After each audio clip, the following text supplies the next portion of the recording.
是他吗？嘿，是他吗？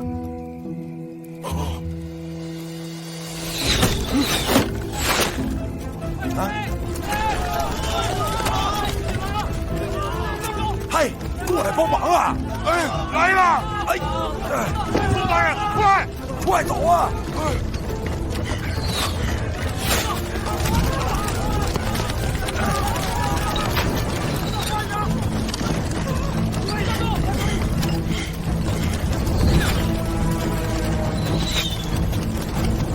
哎，来不及了，快验尸！在哪儿验？废话，还能在哪儿验啊？就在这儿验。这帮官打了鸡血了，还是怎么着？不就劫个狱吗？干嘛这么兴师动众的？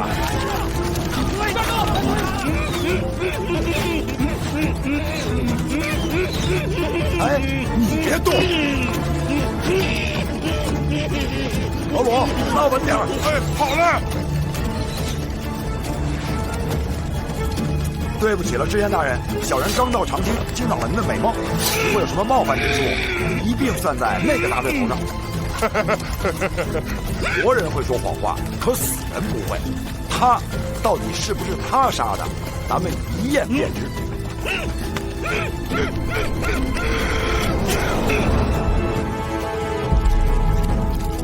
老鲁的父亲5年前在李老板这儿欠下了20两银子，老鲁为替父还债，商定做3年苦力便可以还清债务。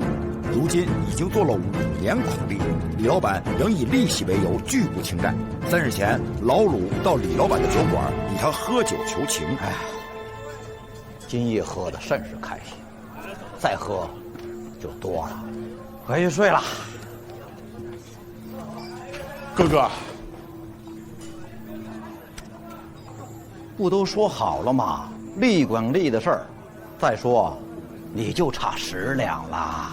哥哥，你让我上哪儿找这10两啊？缺钱啊？哥借给你呀。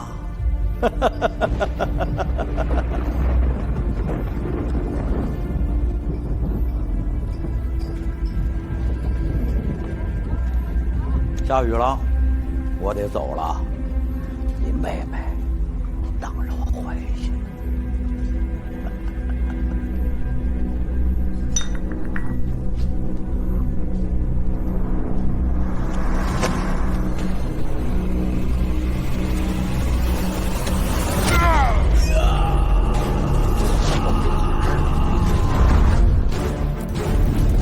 大人，您看到了吗？七窍流血，头骨破碎。这李老板的后颈啊，确实是受重创所致。但是活人受重创呢，皮下迅速流血，会出现肿胀。可是您看到了吗？这李老板的脖颈并没有出现明显的肿胀。您说这是为什么？说明李老板后颈的伤不是致命伤。李老板坠楼之前已经死了。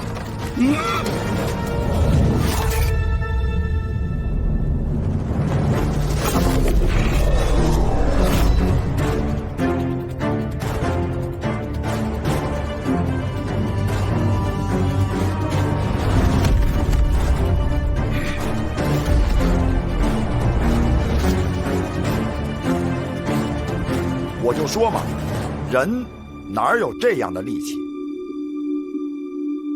昨夜我探访了酒楼，正好应了店小二的证词，这李老板是被打倒在酒楼的2楼。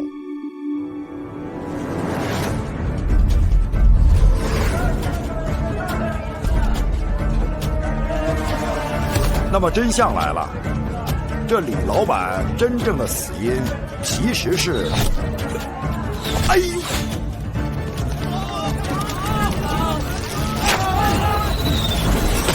哎，快点啦！他们快追上来了！快了就不稳了！啊，老鲁啊，你没事吧？你还活着吧？好着呢，宋大人同速啊！大人，您看见卡在李老板喉咙中的秽物了吗？他真正的死因其实是酒。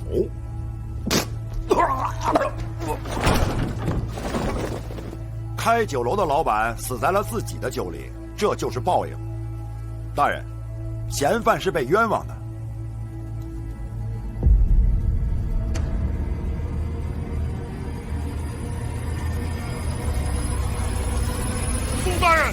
心呐！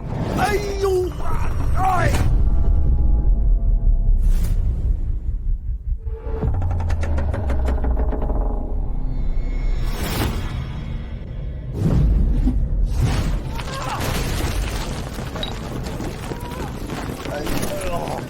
大人，你没事吧，大人？大人没事吧？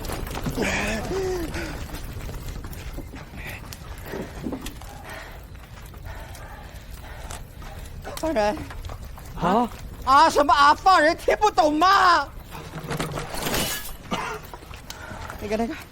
那头牛，你还活着呢？活得好好的。我告诉你，你身上的这根箭就是对你的惩戒，以后不要让我再看到你。惹。回府睡觉。哎，大人，慢一点。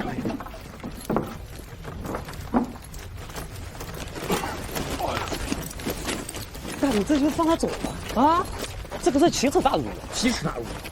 大人，闭嘴！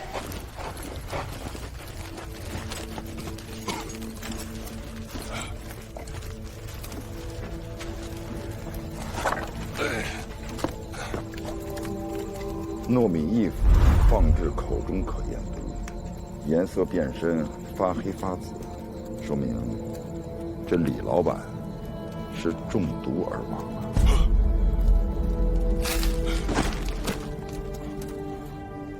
回去睡了。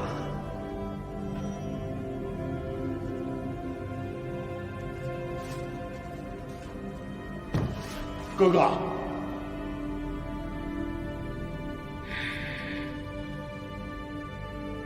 哎，他是谁啊？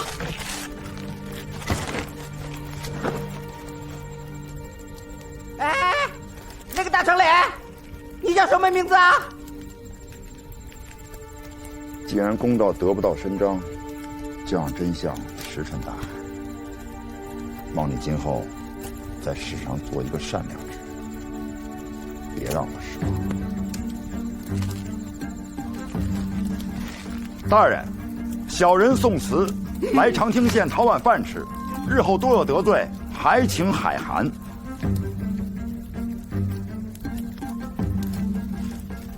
他就是宋慈，我就知道我不该问。钟书道给他3品的大官，他都不做，指名道姓要来本县做县丞，你们说我该怎么办？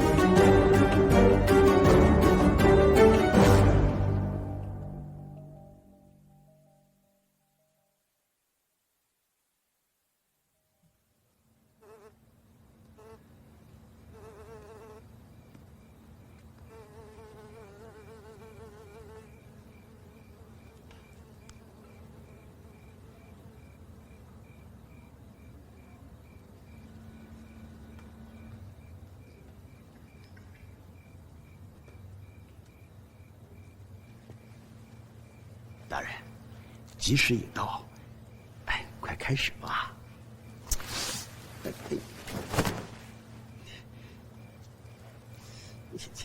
过了申时，金生阳落，恐有不吉啊！你给我闭嘴！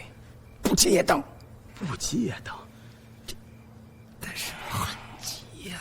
不急也等。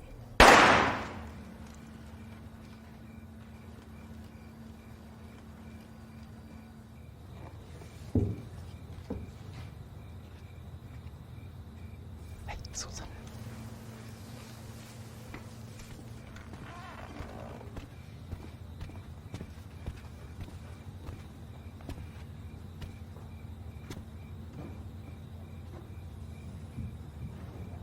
吉时已到，拜堂。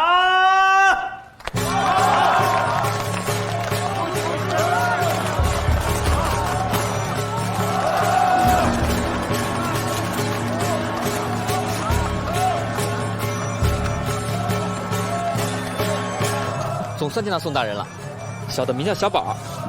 哎，他们等我多久？半个时辰了。大人可有贺礼？写。哎，长听县城宋词，贺知县大婚，锦城辞官信一封，祝知县大人百年好合。请从老李。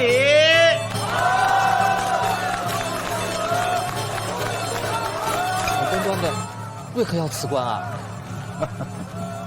哎，我问你，那一院子的达官贵人，他们为何偏偏要等我一个人呢？是因为明日巡抚会来长汀巡访。聪明。那我就记宋大人送的是锦上添花。有才。李泌，跪，一拜天地。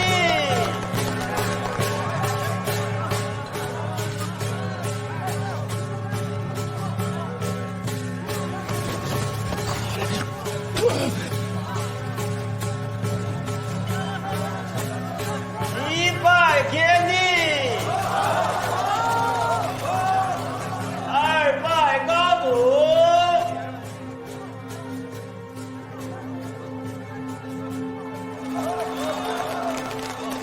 夫妻对拜，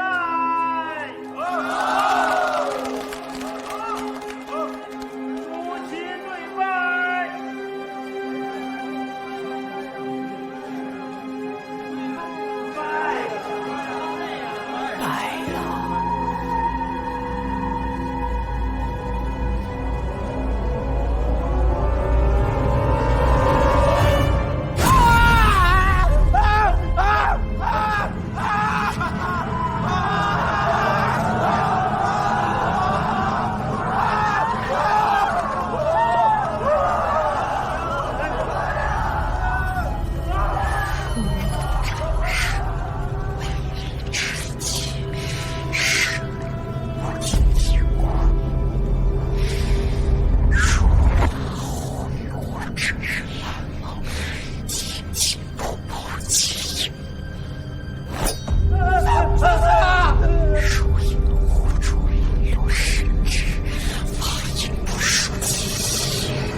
人之断子绝孙，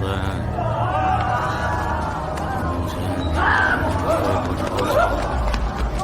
从前之断子绝孙，他抬不起头。他晚上睡不着觉，他断子绝孙。世间再无法度，明夜子时拨寻审判，血洗长汀。世间再无法度，拨寻审判，血洗长汀。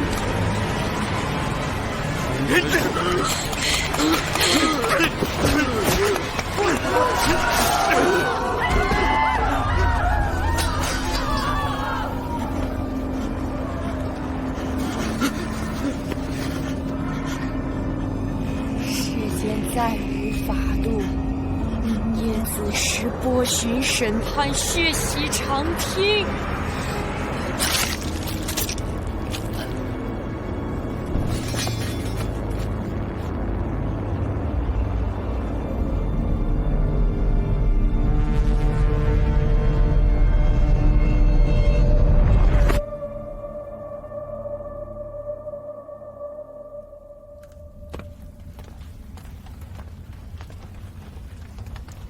哎，小宝，大人，这是县衙的仵作罗二，我这就叫他退下。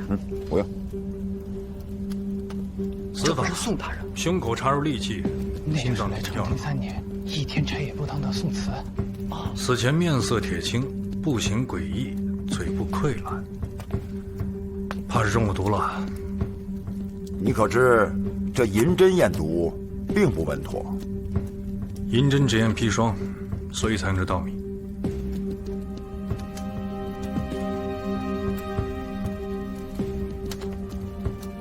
看来不是毒。让我助你验尸如何？助我可以，别添乱。你，一定。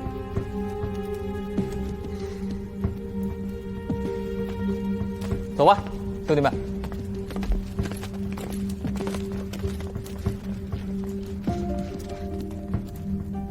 腿部屎尿，死前有失禁现象。脚部磕碰溃烂，这是行了数日的脚力啊！刀入心脏，失血少于常人，不是死于刀伤啊。角膜浑浊，瞳孔不可辨认，室温低冷，却不及活人一半。嘴唇烂到如此程度，确实奇怪。就是几日不进水，也不会到如此程度。奇怪的不只是嘴唇，唇舌尽溃，再看牙尖，是自己咬的吗？溃烂程度参差，我推测他此前数日便开始咬自己舌头。可咬自己舌头做什么呢？不是自己咬的，是一直在说话。说话说到唇舌尽溃。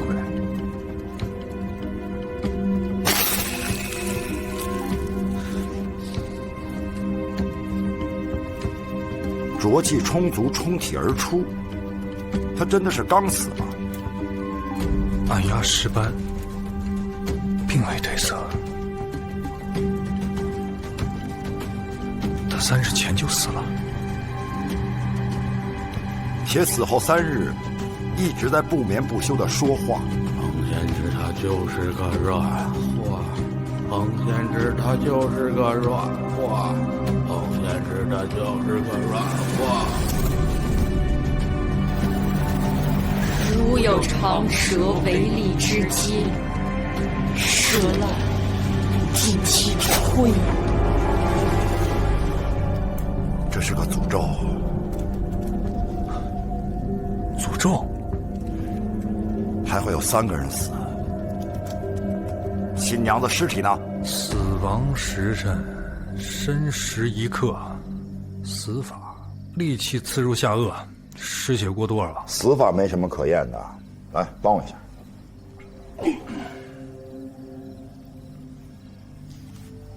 据知县讲，新娘小玉是3年前才进县衙做了丫鬟，言谈举止一切正常，直到大婚的前日都无疯癫之迹象。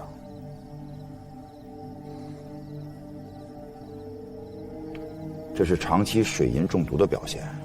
莫不是不寻叫什么致人迷幻的怪药吧？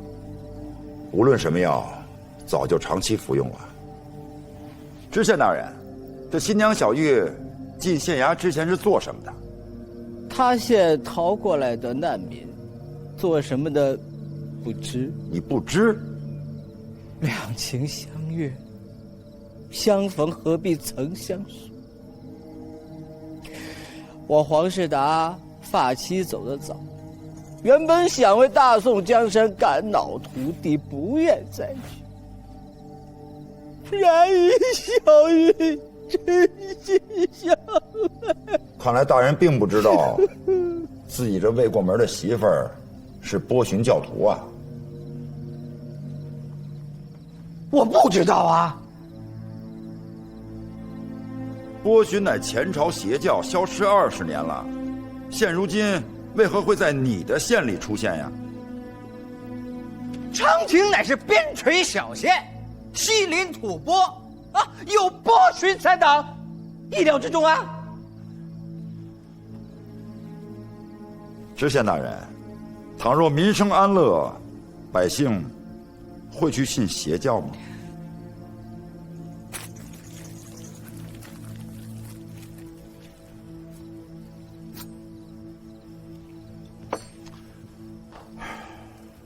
子时了，还有12个时辰，我们去会会凶手。死者名叫赵有发，据凶犯彭先知交代，3日之前便在街上说过他坏话，叫人教训一顿。谁想今日赵有发闯进县衙，又当众念叨他坏话，便起了杀心。大人，凶犯和新娘什么关系？凶犯根本不认识新娘。究竟是什么样的坏话，能让他杀人灭口呢？你该问死者为何会到了县衙。对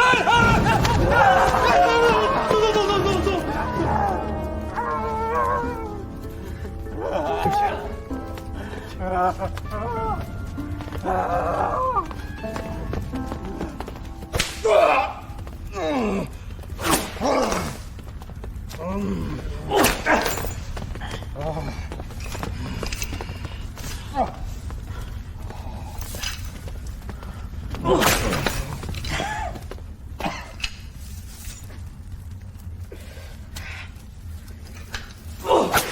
他们跪好了。彭先知，我只问你，为何杀人？滚！如果你此时不讲，以后恐怕没有机会了。他说我举不起来。什么？举不起来。举不起来什么？原来是个软货。所以你就杀了他。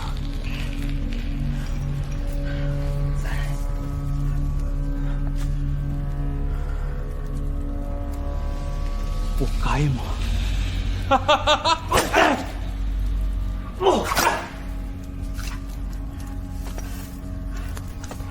你是进士出身，怎么当了仵作呀？嗨，本来混了个录事官做做，后来让县官给呼下来了。不尽人意，得罪不少人，仵作也罢，跟死人打交道，起码能说真话。哎，大人你呢？一天差也不当，你咋想的呀？看民生太苦，不以断案为乐。那便好好在临安待着呀，来这矫情了吗？为了一个女人，见着了吗？未见，我这就带你去见她。真凶？那你的意思是，新娘子并不是凶手？当然不是，一个疯癫自杀的新娘怎么可能是凶手呢？真凶不过是借新娘之口下此诅咒，所以一定要查清楚新娘到底是什么人。如果能查清楚新娘的身份，那么什么血洗长汀啊、波旬诅咒啊，也能够顺藤摸瓜的推出来。我捋一下啊，一个外省逃难来的姑娘，咱们上哪儿查去啊？刚才在县衙有人说谎啊。知县？不是。彭先知？不。我说谎了，行了吧？新娘小玉说谎了。新娘子是个死人啊！知县的亡妻已经死了20多年了，如今知县再娶，怎么也得娶一个黄花姑娘。新娘小玉不是处子之身。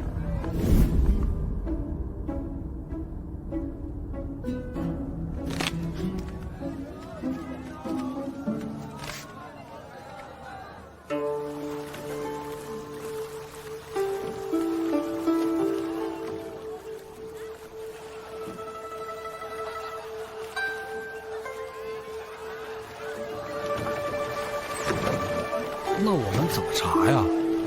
就在这儿查。凝香馆。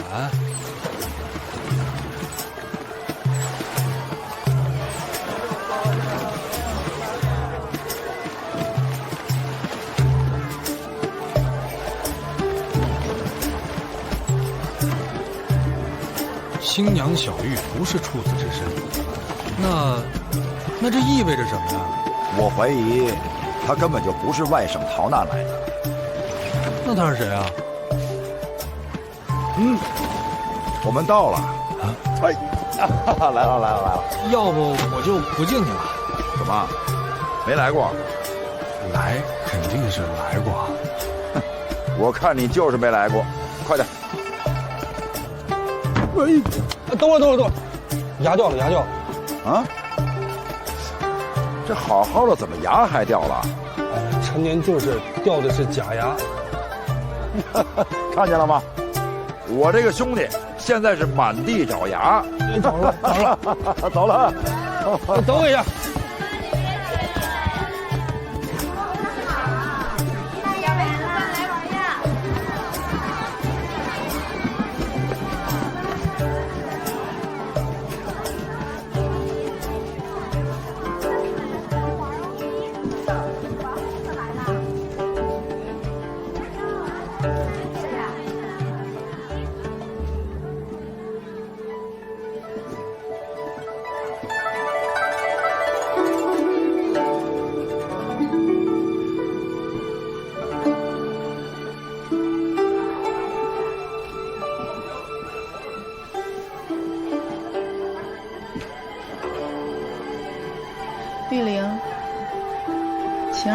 子上2楼雅间。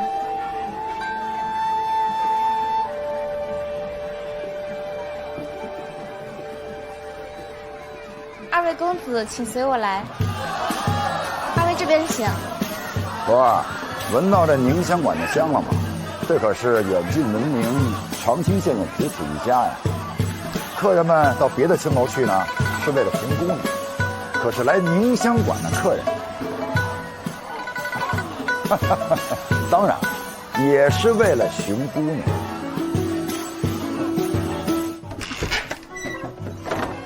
2位请稍坐。有劳姑娘了。这何时备好的呀？你听说过青帮吗？我听说过丐帮。到这儿来，那些挥金如土的达官贵人，只道逢场作戏、寻欢作乐，以为自己喝醉酒之后呢，所说的都是一些哄人开心的谎话、吹嘘而已。殊不知，被人套走了多少见不得光的事情，还以为自己半个字都未漏。什么意思啊？这青帮是专门窃取别人秘密的。准确的说，应该是贩卖秘密的。只要他们想，就没有不知道的。一会儿你千万不要提青帮2字。神斗，我不来这宁香馆还不行，我不来这儿，他们还怎么搞我？可是你来了，你不知，他们引你来的。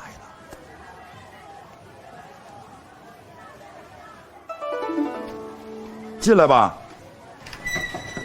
丹青姐吩咐，县城大人出临寒冻，桌上的酒配不上2位的尊贵。他还说什么了？还说，大人若想盘问些什么，说些实话与2位听听。好啊，那你跟我说说，现在这个宁香馆谁最香，谁最美？把他请上来，陪陪我这位兄弟，喝一杯。大人都不说实话，叫小女怎么说实话与2位哥哥听呢？我说的是实话呀，我们2人来就是来喝酒作乐的。大人脚上带泥，来玩也太匆忙了些。这县里刚刚死了人，马上又要死人，大人怎么会有如此的闲情雅致呢？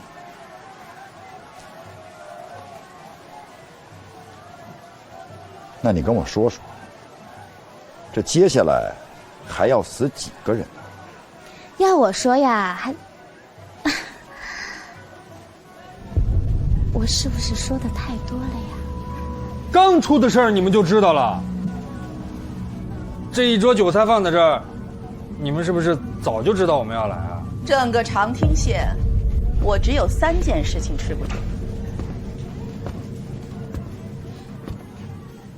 宋慈会在哪一年、哪一月、哪一天来我这宁香馆，算是其中一件。3年来，我每一朝都会备上这一桌的酒菜，你一夕不来，我便当掉喂狗。我想见见那条狗。怎么不喝呀？啊？怕我下毒啊？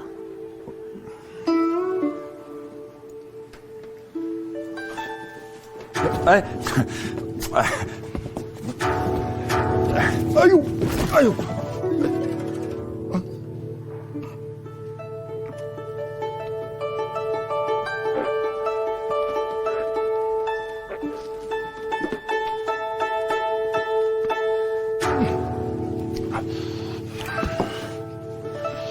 ！10年了，你可真沉得住气啊，宋恢复。我不喝酒啊。你不喝酒，不也是因为我吗？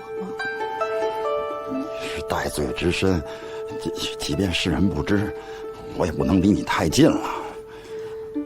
我们近吗？挺近的。放走我的人，不也是你吗？男人。我来找你，想问你个事情。有个人赵有发。哎，那你知道他死前有什么异常的举动吗？这个赵有发是县里出了名的长舌，平日里就靠勒索度日。要说怪事儿，确有一件。他死前赤脚在街上疯疯癫癫足有3日，嘴里一直念着各种丑事儿。就算不被那彭贤之杀了，恐怕活不了几日，也会被别人杀了。姐姐，重做2盘。来了俩宝货，散了一缕。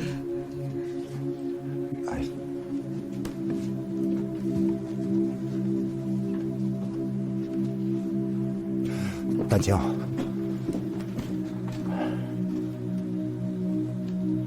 知县的新娘子死了，听说了。她是你的人吧？他3年前就走了。想走就走，这不是你的作风，不会有什么隐情吧？他还是前舵主的人，无可奉告。舵主，秦帮还连锁去？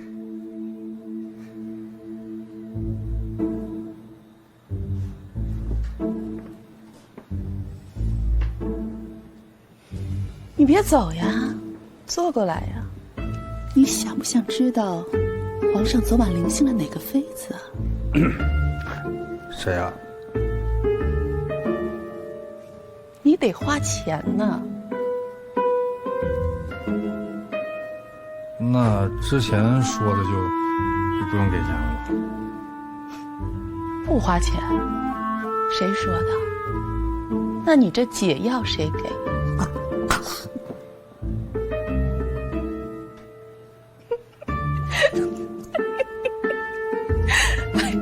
好了，有什么事儿啊？摊桌面上说吧。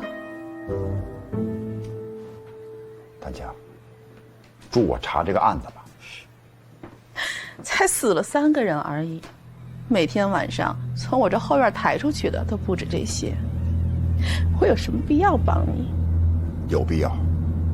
雨墨全家都是波旬娇害死的，现在波旬娇又出来害人，你得帮我。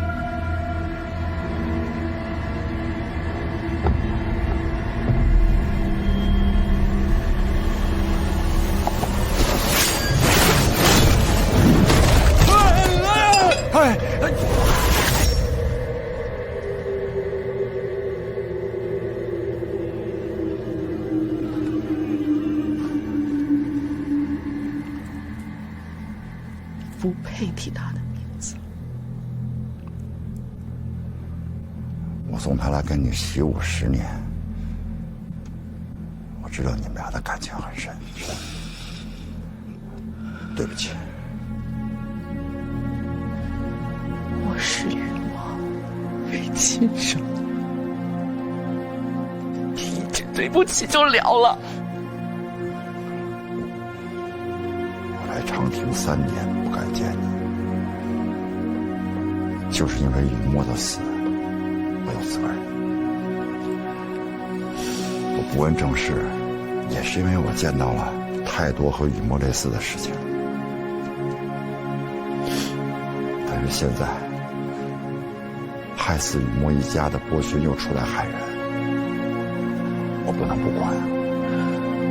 你也一样。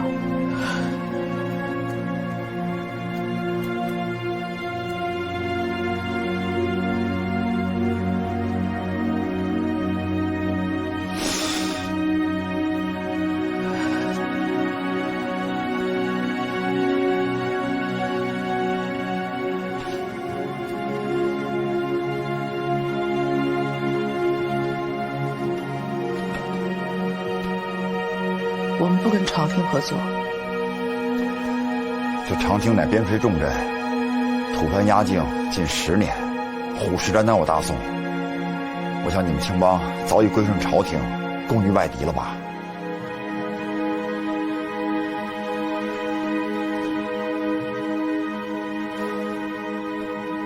宋大人，宋大人，那酒店还没给解药呢，我们这要死啊！如果他真给你下了毒，咱们呀会从后院给抬出去的。你牙呢？刚刚太紧张，咽肚子里了，爸。就这算怎么回事啊？这他会来找我的。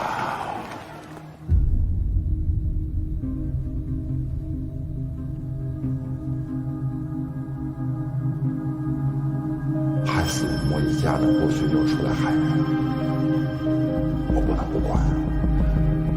你也一样。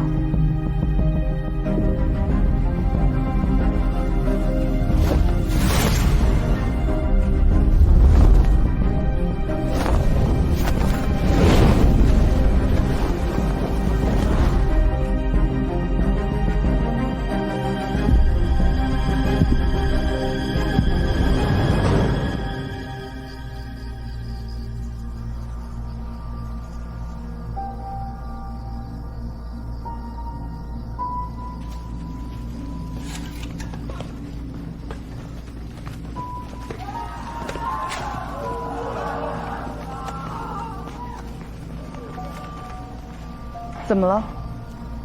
哦，那新娘子的尸体不见了。宋大人，我们10几个兄弟守在门口，尸体就这么没了，死人复活了！哎！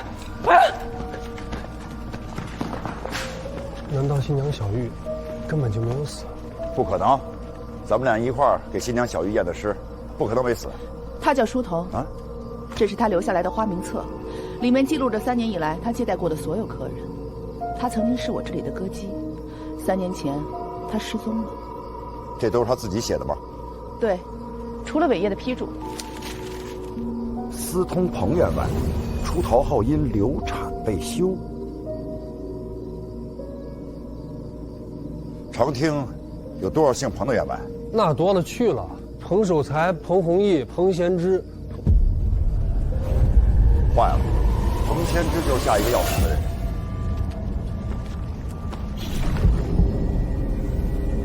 如果会有这人来我请进抛弃你，如果这春秋时期，郑文公的小妾燕姑梦见天使赐兰，不得子，后来把兰梦译为孕子。还记得彭先知做的丑事吗？他举不起来，举不起来，如何让书童怀孕的呢？占人兰梦之丑。这离大牢还有多远？2里路上。分清。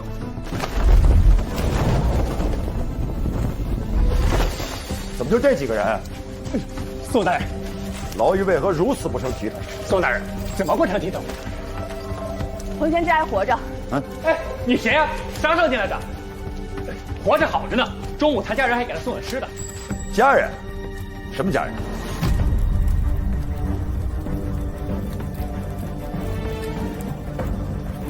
彭先知，彭先知。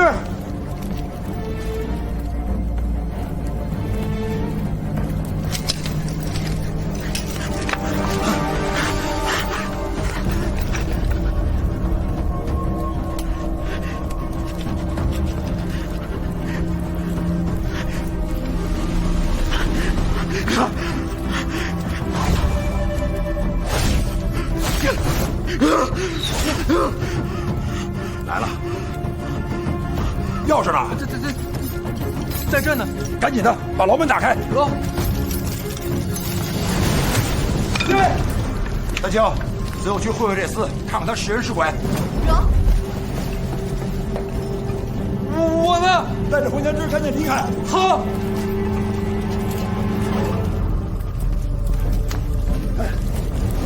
报县衙求援。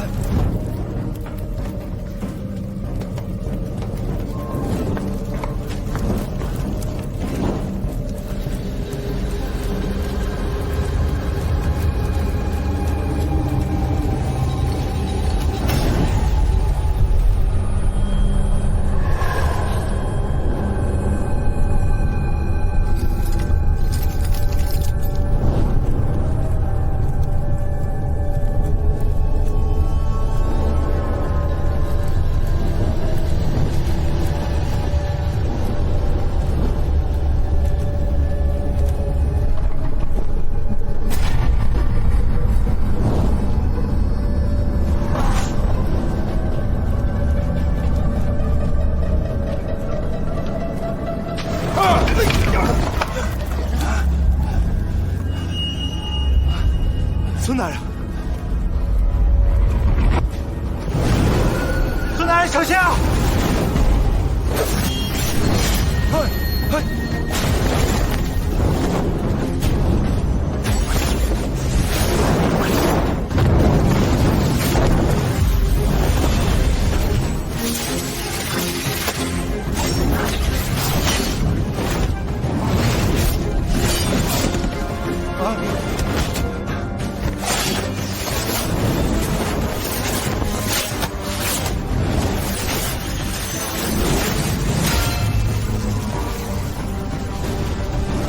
小心点儿！着了，着火！哎，着了，没事吧？啊！过来，跑！罗儿！哎，大虫！哎，我的！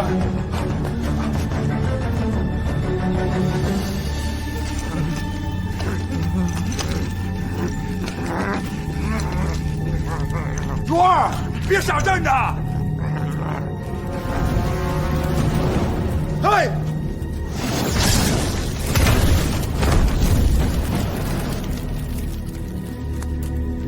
哎，罗儿，罗儿！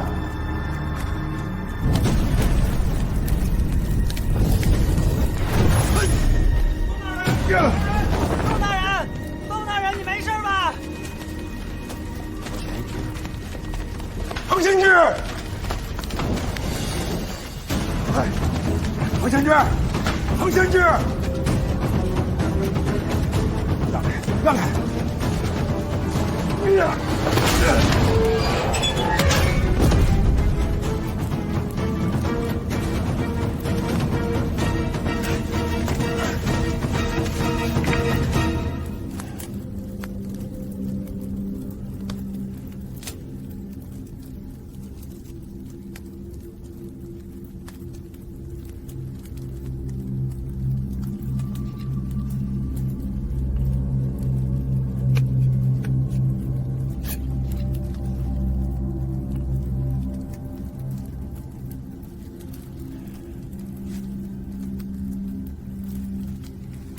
入瓜会晤，战人蓝梦，精进不保齐。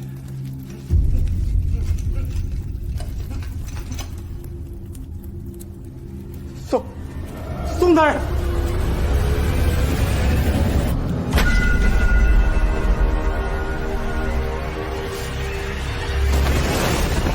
追！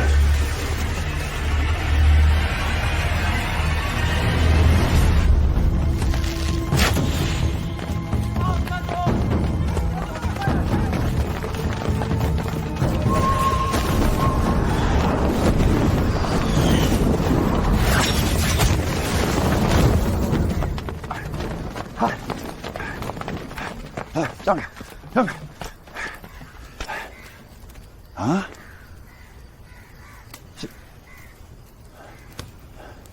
新娘子小玉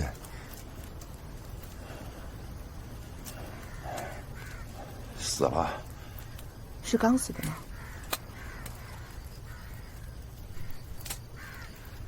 明氏婚礼的时候就死了。这死人不会说谎啊。下一个死的会是谁呢？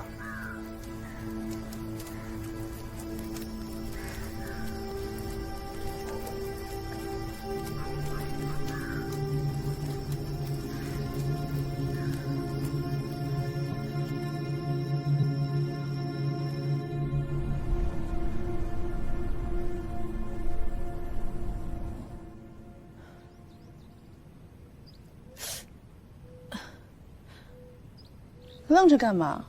过来帮忙啊！哦，哎，我来，忍着点儿。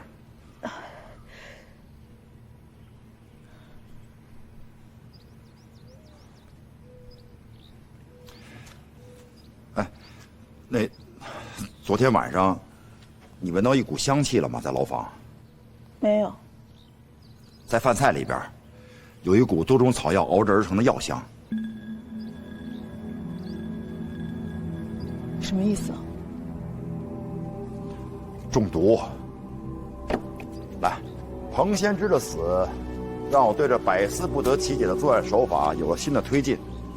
他是在咱们眼皮子底下死的，但是你看，尸斑按压不褪色，角膜浑浊，湿温极低，这都是人死后几天才会有的反应。他解释了人死而不亡的原因，也就是说，这种毒药能够让人十分诡异的暴毙，不仅伪造了死亡的时辰，甚至伪造死亡。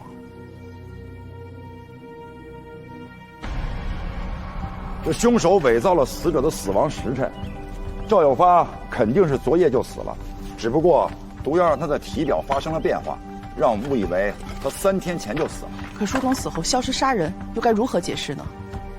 这彭先知、赵有发都不是书童杀的，只不过书童在案发现场而已。而监狱里边出现的斗篷面具肯定不是书童，书童的尸体应该早早就被放在树林里了，而这个斗篷面具人只不过是引导咱们发现书童的尸体，让咱们认为这书童死后又杀人了。我想，这凶手是想让大家相信那个鬼神的诅咒罢了。这么说，凶手是县衙里的人，能够在县衙和大牢来去自如，偷走尸体给别人下毒，那不是天外飞仙，就一定是县衙的人。那如何下毒呢？你还记得彭先知桌上的饭菜吗？后来就消失不见了。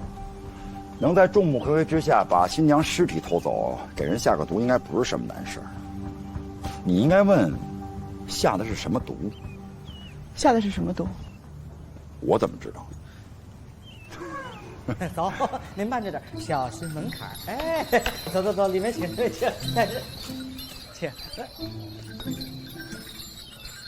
宋神，县衙里头站着篝火，你搞什么呢？啊，来人呐，把东西赶紧给我弄走！知县大人，您这搞的又是哪出啊？驱邪啊！那这么说，大人相信那个诅咒了？宋大人，我实在是扛不住了。这风声走漏的太快，全县现在已经是人心惶惶。今天早上我已经上报朝廷，波旬魔女再现，邪教诅咒席卷长汀。大人真是高啊！昨夜还对新娘子一往情深，现在就把新娘子卖了，把这责任全都推到新娘子身上。巡抚大人，明日就要到了，再出一条人命，我这乌纱就保不住了。宋子，就此打住，不要再查了。明哲保身，各安天命吧。好，您做您的法，我验我的尸，真凶是人是鬼，今夜便知。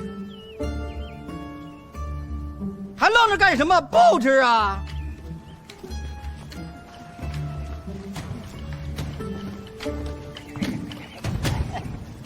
去大师做法。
离子时还有几个时辰？6个时辰。子时到了长清就完了。但是他们3个人的尸体，所有的地方，我一一复查了一遍。可查出什么？也许我始终漏查了一个地方。哪里？血。血从何验？世上没有验血的法子。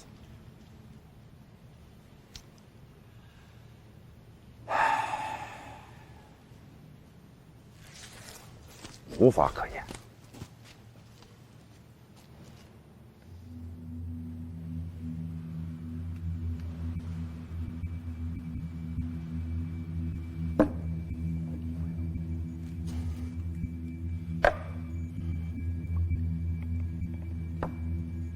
你想干什么呀？做一回神农。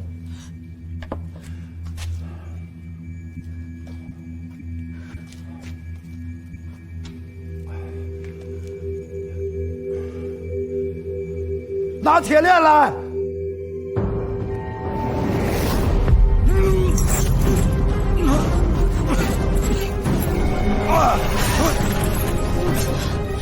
宋慈，怎么样？急了！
我对你做什么了？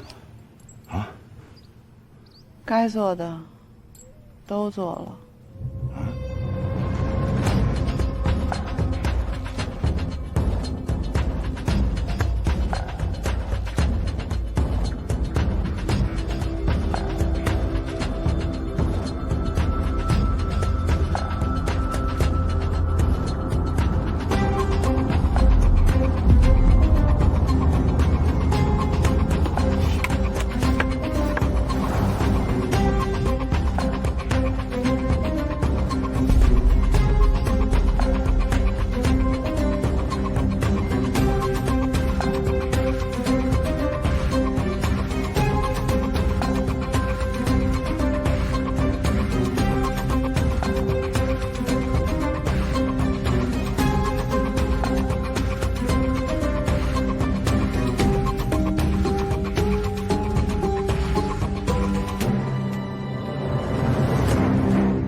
解出来了。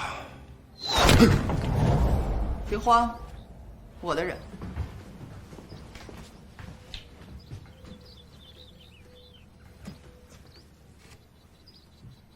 巡抚到了。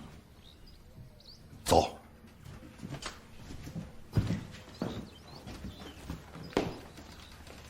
你呀，这乌烟瘴气，成何体统？还把神棍带到府衙里来了？巡抚大人，这都是宋慈弄的。你看这炭火，这宋慈，过来！你看你把巡抚大人给气的。大人，宋慈，小小长汀你都管不好，还弄得个人心惶惶。此案宋慈正在查。你先别说了，此事我已知晓。早上从洪将军军营过，已有数百将士暴毙，症状与你县所谓波旬诅咒一致。10万大军，军心大乱，长汀乃边陲重镇，这样下去如何得了？巡抚大人，下官实在是无能为力，只怪那波旬。哎，去，一边去！宋慈啊，怎么你到何处，波旬就跟着到何处啊？我告诉你，这件事你要是处理不了，宋慈，我白赏识了你一场。大人，今夜真相定会水落石出。此事若是处理不当，你是会掉脑袋的。放他走。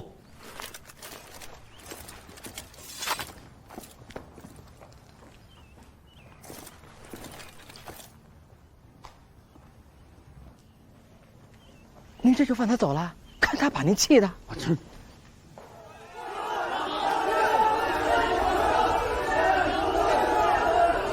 都已验明了，用了17味中药，前10味不过是普通的消魂散，加水银熬之，无药可解。而让赵有发蓬先知中毒用的剩下6味药，可以说是鬼斧神工了。有砒石、半夏、天冬、斑折、5味黄连，还有沉香。这6味药以前10味药相煎熬，可以使人迅速暴毙，而且使尸体迅速的腐败。而令人疯狂发癫、神志不清的是最后1味药——金陵草。金陵草，我知道金陵草。你当然知道，金陵草是制造香薰的必要材料。所以，此毒可以完全不留痕迹。不留痕迹不是药材本身，而是毒进入体内的方法。是什么？你还记得大牢里的香气吗？毒是被吸入体内的。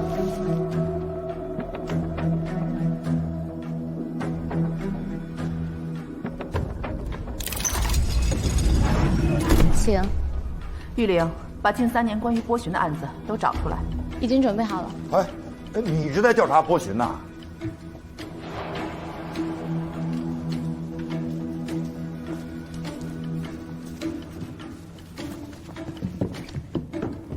这里就是长汀本省和6县近10年的户籍资料，以及本省和波旬邪教之间的情报。6年的时间，本地的名门望族相继的搬离，搬去了哪里，无迹可查。你站那么远干嘛呀？啊，过来呀！啊！而接替他们迁入这里的，全部都是曾经的波旬教众。这些标红的都是？都是。那这么说，整个长汀县半数以上都是波旬教教徒啊？也不能这么说，他们还是不是无从论证。哎，黄世达，这不是咱们的知县吗？他怎么了？私通外敌，干了些走私官盐的龌龊事。走私官盐，他迈向何处了？吐蕃。这是私通外藩呐！朝廷为何不办他？黄世达不过就是一个主降派的小喽啰，敢做这种掉脑袋的事儿，那定是因为背后有人主使。长汀县是边陲重镇，3面受敌，朝廷是不会做这种丢车保族的事儿的。不过就是让他发发国难财，也能换得这边的几年太平。哎，之前这黄世达的每一笔收入都记得详详细细的，那怎么最近这半年他收入了1万两黄金，反而什么都没写？他卖什么了？因为这一笔，他什么都没卖，1万两黄金分了6次送到他府，然后便没了踪影。哦。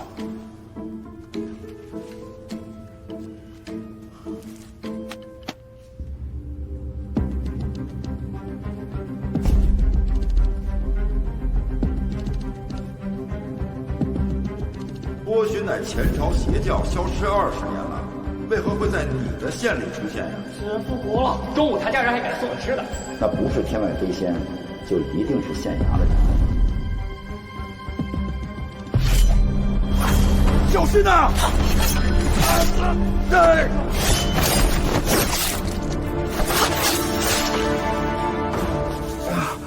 你怎么样？没事吧？玉玲，看来你就是被诅咒第3个要死的人。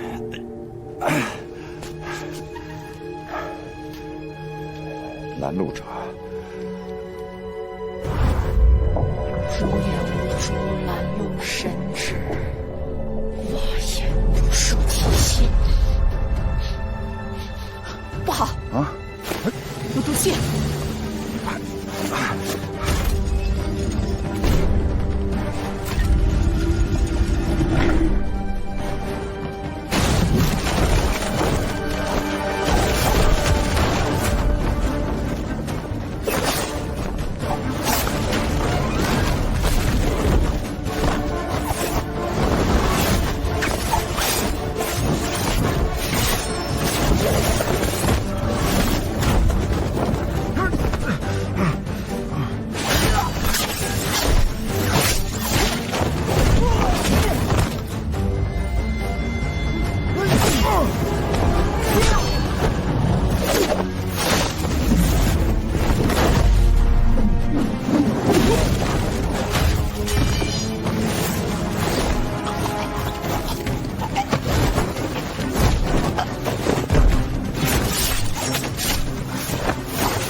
是官府的人，不，是黄世达的人。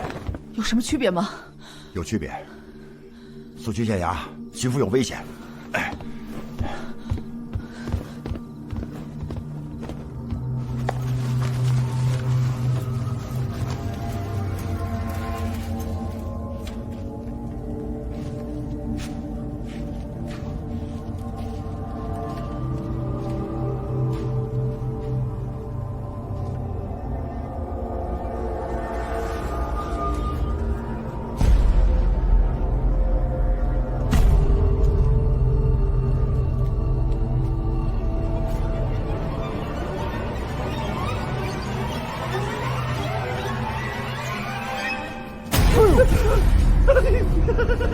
巡抚大人，你怎么了？哎呦，是我啊，是我呀！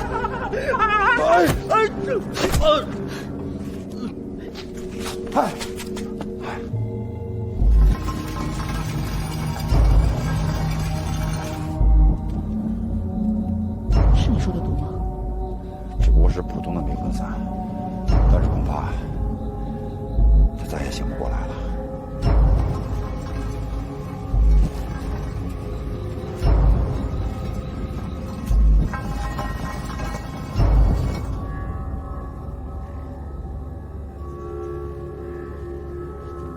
黄大人，几时了？亥时一刻，离子时不足1个时辰了。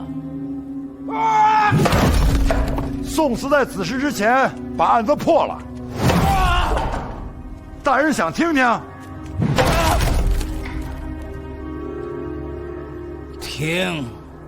第一次对你产生怀疑是在验尸新娘的时候。据知县讲，新娘小玉是3年前才进县衙做了丫鬟。他现逃过来的难民，言谈举止一切正常，直到大婚的前日都是空中不这是长期水银中毒的表现。无论什么药，早就长期服用。迷魂散致人疯癫，无药可解。新娘书童早已是个疯女人，可黄大人对她可是一往情深呐。相逢何必曾相识。当罗二划开她肚子的时候，你一点反应都没有，这是你露出的第一个破绽。而且第2天，你的口吻变了。今天早上我已经上报朝廷，波旬魔女再现，邪教诅咒席卷长天。不得不说，娶颗棋子为妻这一步棋，你走的实在是高明。这一天层出不穷的怪事，让我对你这个新郎把嫌疑降到了最低。但是我却忽略了一点，你娶一个疯女人为妻，目的是什么？疯女人杀人，或许只有让宋大人专心查案，我的计划才能顺利实施。巡抚将至，军心大乱。1万两黄金分了6次送到他府，然后也没了踪影。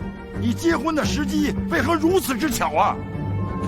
直到我知晓那1万两黄金运抵你府上，我才明白，那波旬审判究竟是什么。你黄世达，长汀知县呀，你将因吐蕃入侵我大宋。我想，现在吐蕃大军已经在城外秘密集结，子时一到就要血洗长汀。而我大宋的10万大军正在深陷鬼神之谣言，毫无还手之力。我说的对吗？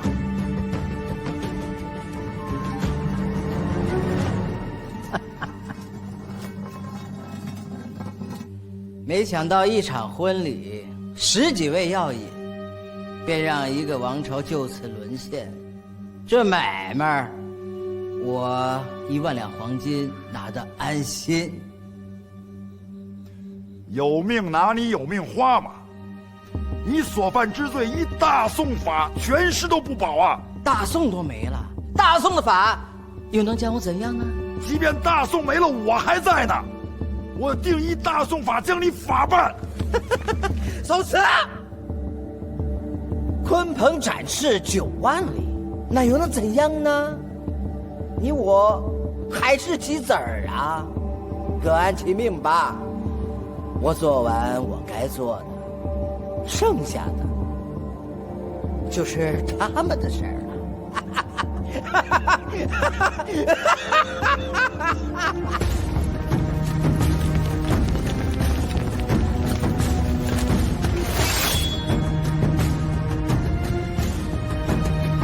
那这么说，整个长汀县半数以上都是多神教教徒。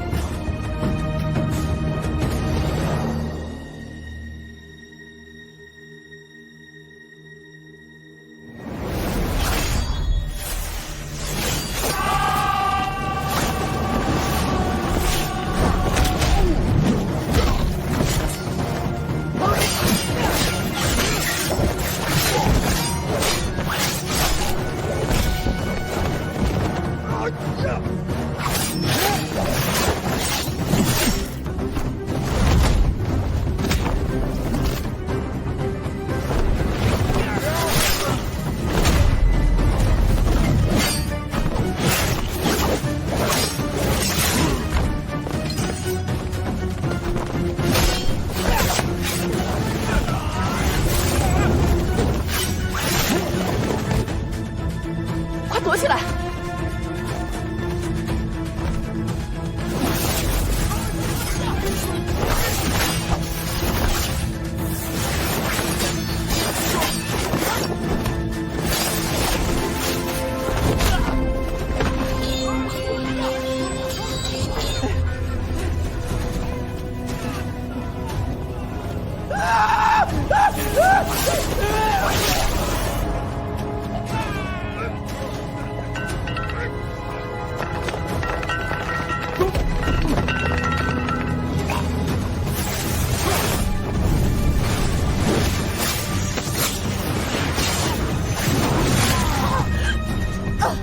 哎，丹青！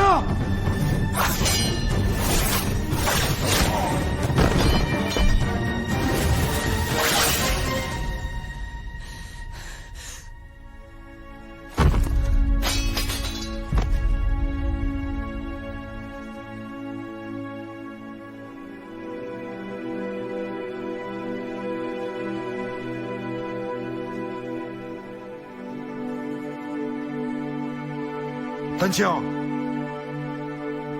丹青，百姓都还在城里，吐蕃的军队就要进城了，我要去阻止他们。丹清，三清。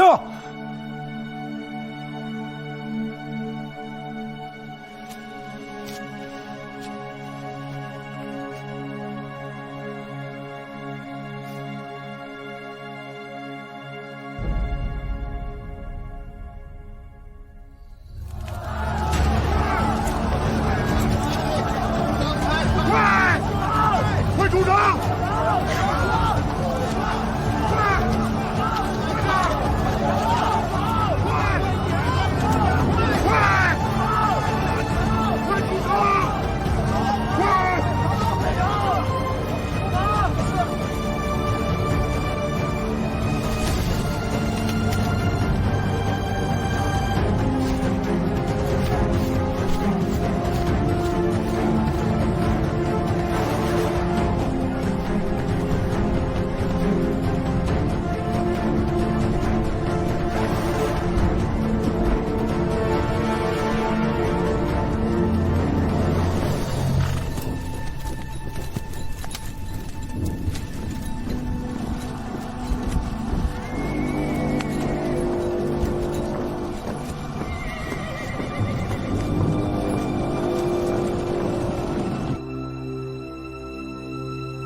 知县被黑衣人所杀，这说明真正的幕后主使另有其人。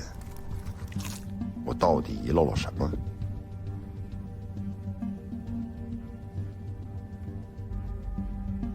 你到底是谁？知县、赵有发、彭先知、玉玲、书童。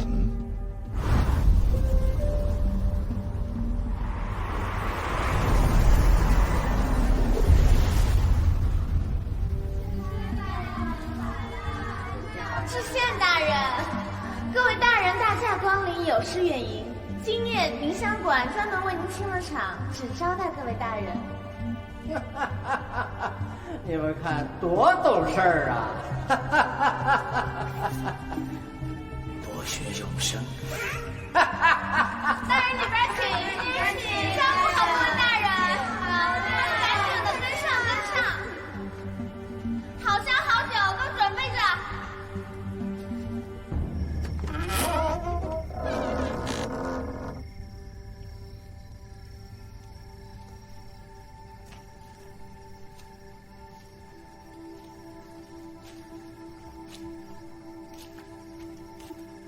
那个叫小宝的捕快是个好人，你不应该杀了他，罗二。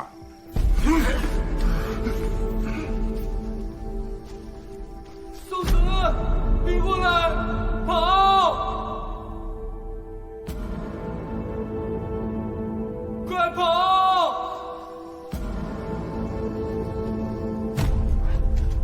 罗二，别傻站着！嗨！彭先知，彭先知，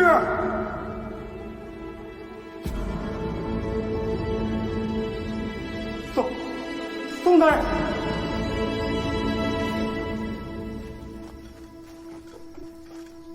我是如何露出破绽的？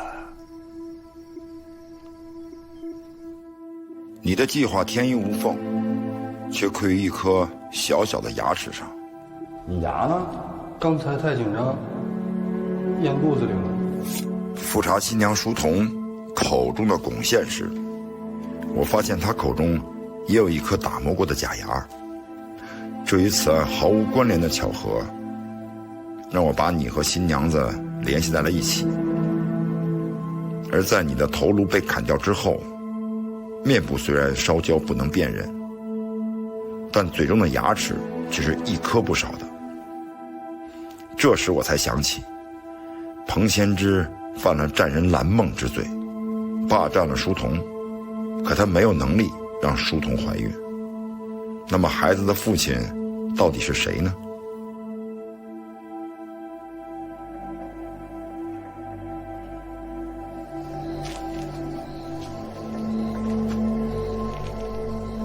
罗二，我不知牙的故事，但这颗牙是你最大的败笔。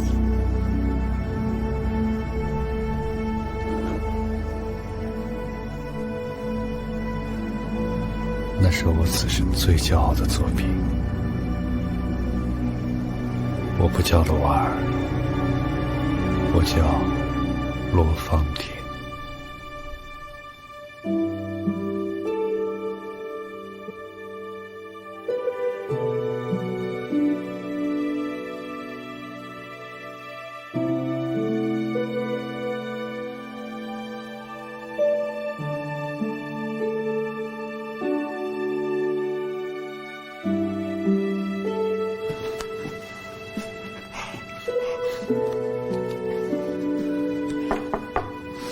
5年前，我们相识。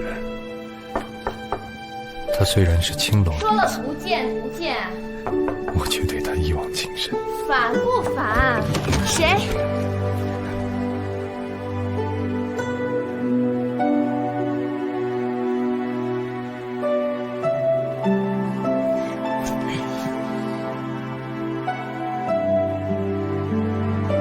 哎呀，姑娘，不就磕掉了一颗门牙吗？我还以为……那个姑娘，小生罗芳婷，敢问姑娘芳名？小女名书童。这个呀，便是我与他之间的定情信。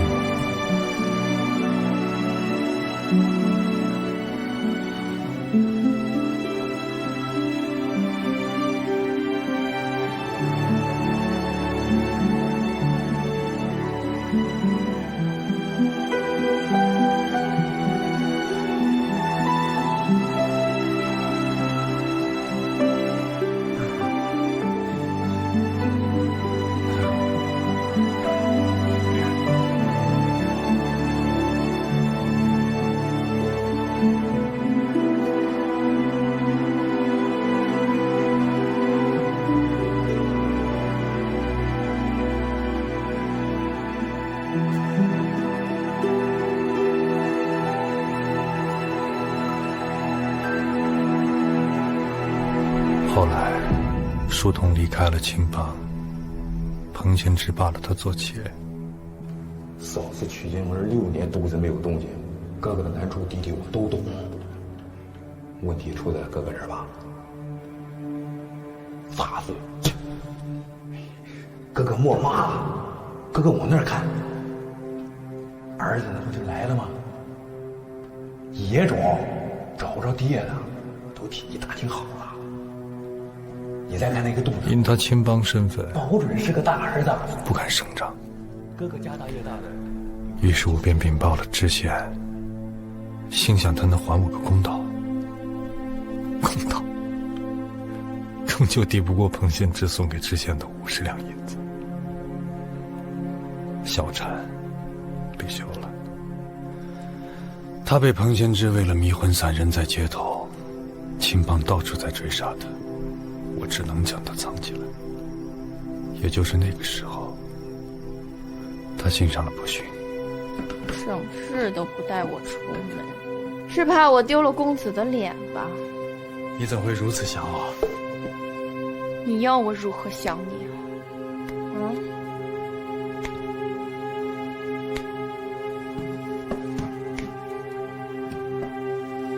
书童，别去，好了，书童。我日夜熬制迷魂散解药，1年毫无进展。发现金陵草有奇效时，我欣喜若狂，以为我成了。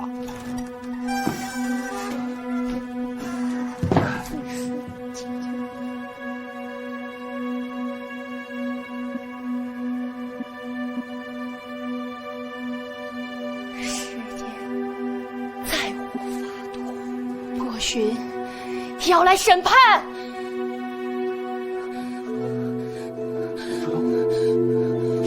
书童，别笑。就这样，又过了2年，我坚持不下去了。每日回家见到书童，就像看到验尸房的尸体一样。我知道他已经死了。我在长汀做了有10年的路使官，知县那点阴沟子里的事我太清楚了。我说：“大人，您不是要干大事吗？我送您一个女人吧。”知县说：“哟，你小子图什么？”我说：“我要的不多，杀2个该死之人而已。”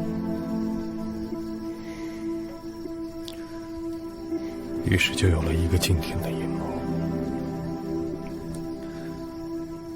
不过是一个男人放弃了他的女人。汝称无身，福报不至，碎尸不进轮回。这最后一句诅咒，是想让你们的孩子早日脱生吧？夫妻对拜。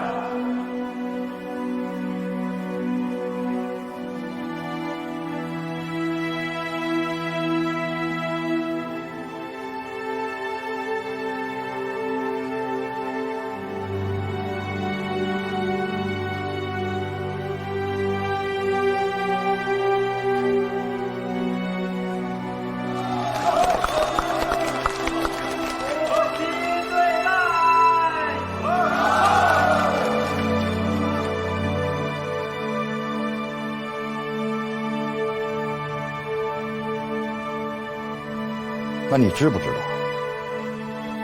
你为了一个人的一己私情，有多少无辜的人会被害？像书童一样。像书童一样。大人，我的罪我认了，你要拿我怎么样？叛国，依大宋法诛九族。我已经没有救你了，就我一人定罪吧。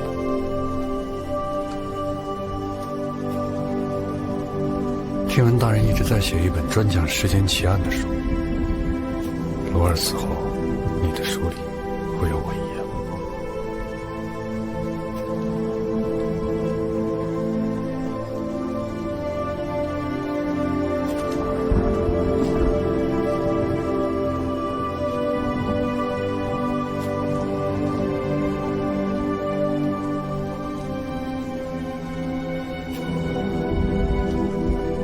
你应该清楚，这迷魂散无药可解。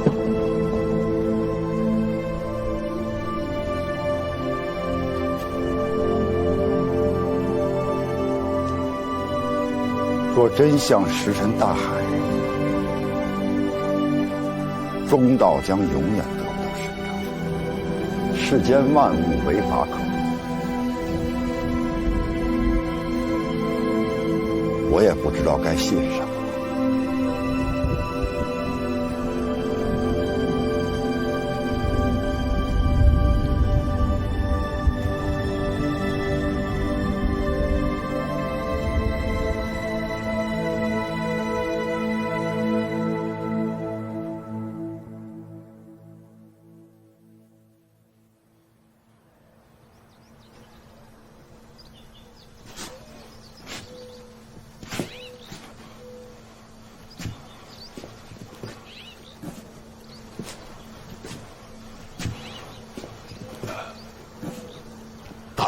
你醒了，听闻大人有难，我就急忙赶了回来。老鲁，哎，哦，对，大人，那儿有您一封信。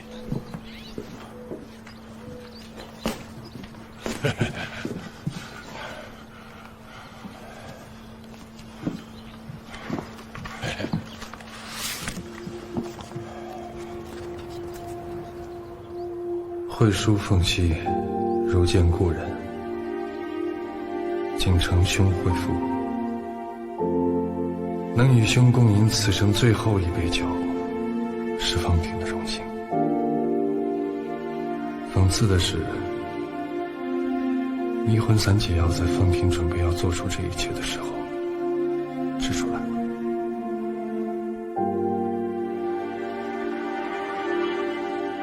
如兄读此信，说明解药成了。勋定会不解，为何不解无妻之路？反倒闹出这么大麻烦？方婷不想解释，也望能理解弟弟，不用怪我，也不必救我。等我的人也不在这世上，而等你的人就在你面前。说短一长，说无意义。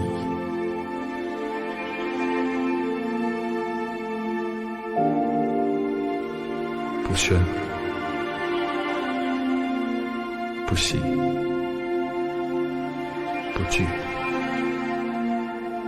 不悲，不追，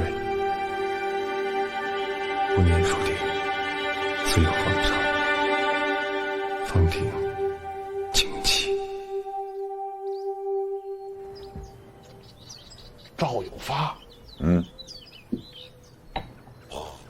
彭贤之，对啊，怎么，你认识？哎呀，何止！这二人就是我撮合下认识的。啊！大人免我之罪。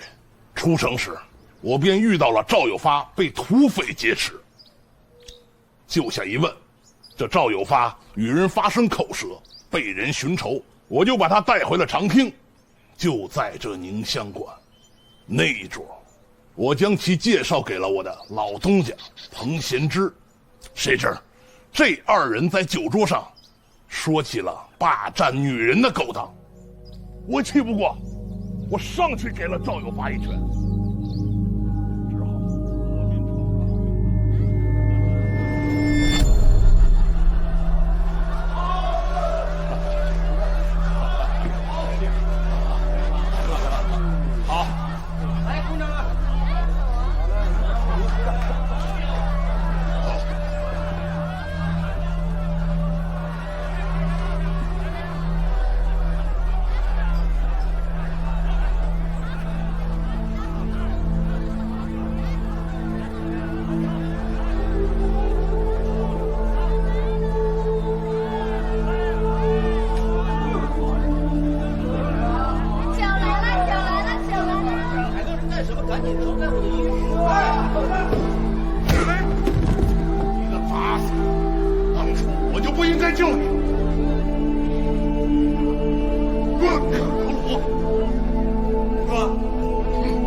我们先去哪儿？林安，那儿有个官职在等着我。什么官？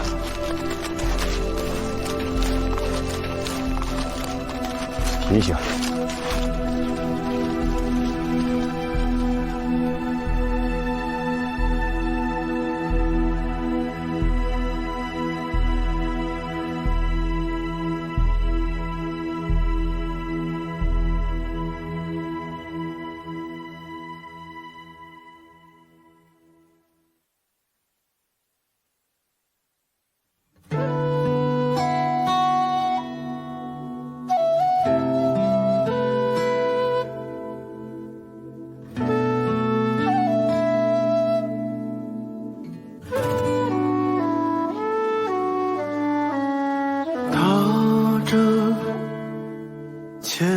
心何难？乘奔舟，独自离开。无恋尘世的浮华，不沾人间的尘埃。本是青灯不归客，在岁月之中徘徊。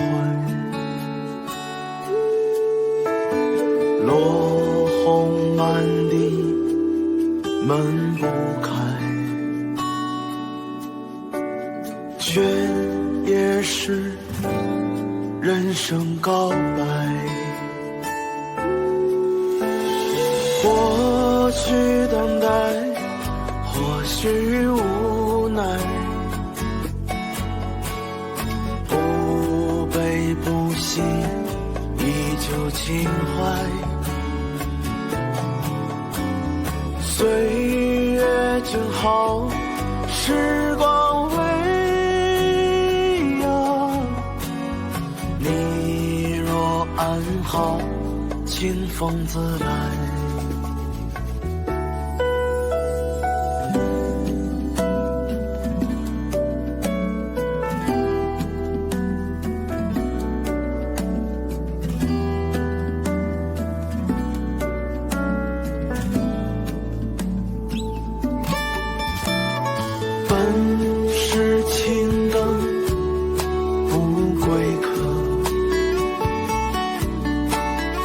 在岁月之中徘徊，落红满地门不开，却也是人生告白。或许等待，或许无奈，不悲不喜，依旧情怀。岁月静好，时光微扬。你若安好，清风自来。或许等待，或许无奈，不悲不喜，依旧情怀。岁月静好，时光微扬。你若安好，清风自来。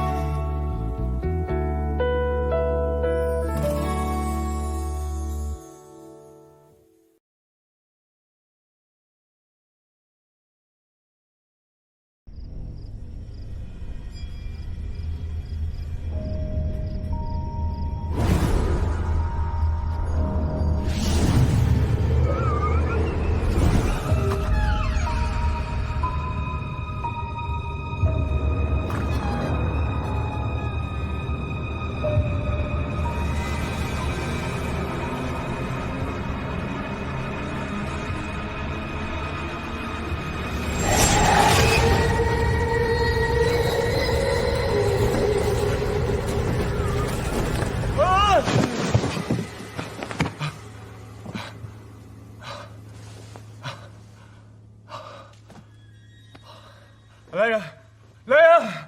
陛下，陛下，您没事吧？是不是又做噩梦了？给朕宣仙师清水真人，马上进宫。是。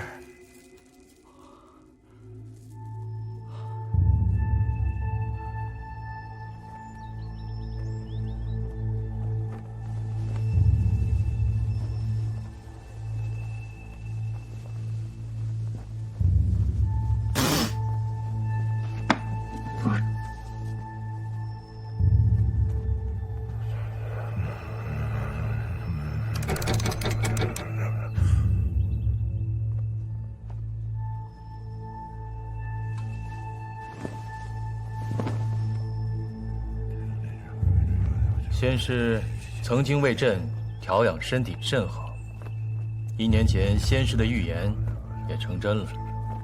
朕会在宫中遇到地支煞气，噩梦连连。现在，有请先师指点迷津吧。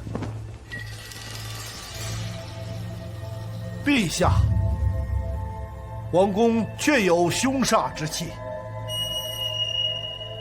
陛下，需离开皇宫，巡游狩猎12日，历经12地支中的12天煞气后，宜往西北方向，方能避开此劫。准奏。那就由先师陪朕，带同40护卫队，一同狩猎。遵旨。陛下，奴才也陪您去狩猎。准了。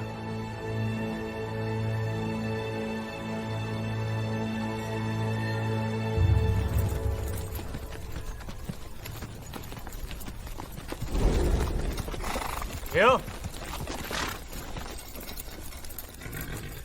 真人，这样就能化去凶煞了。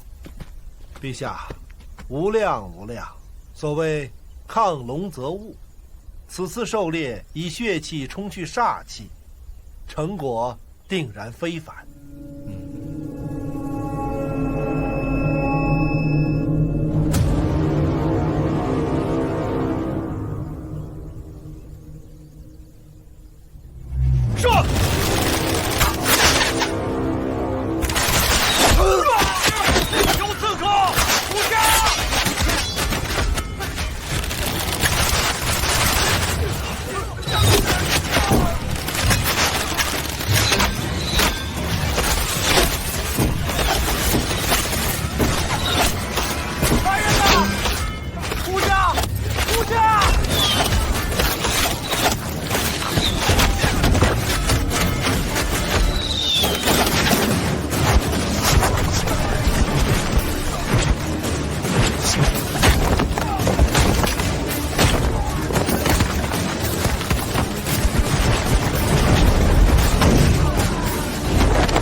宋大人，嘿嘿，又在做你的研究呢？啊，学无止境嘛。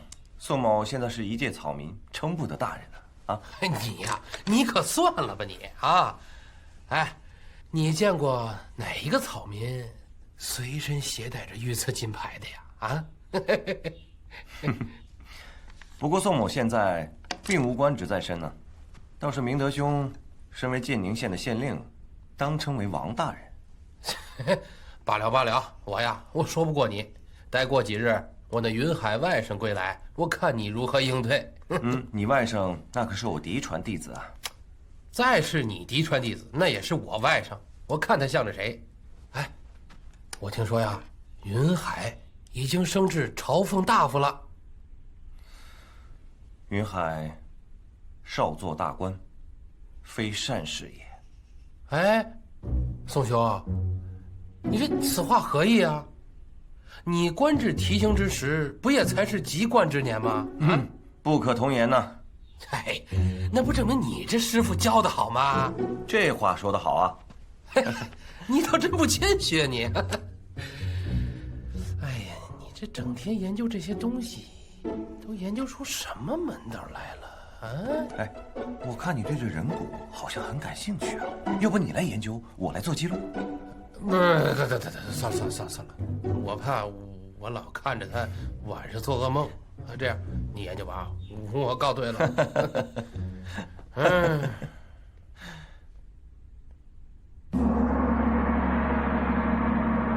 清水真人，此次救驾有功，再念其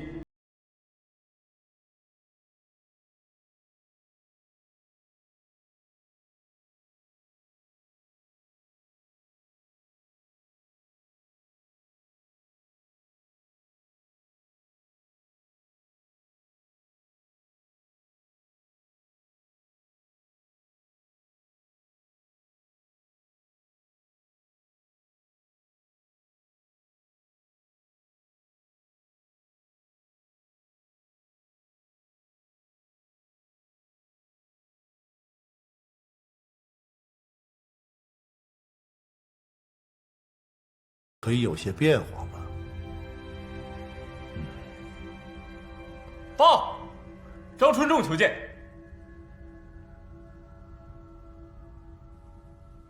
宣他进来。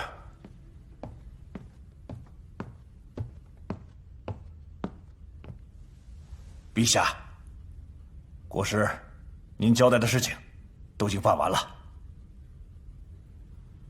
事情处理得干净否？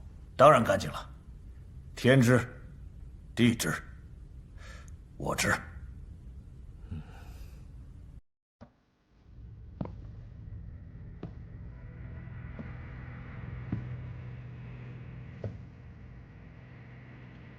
抬起眼来，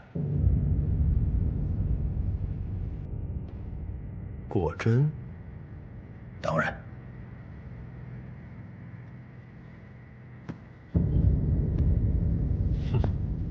好，好，好，好。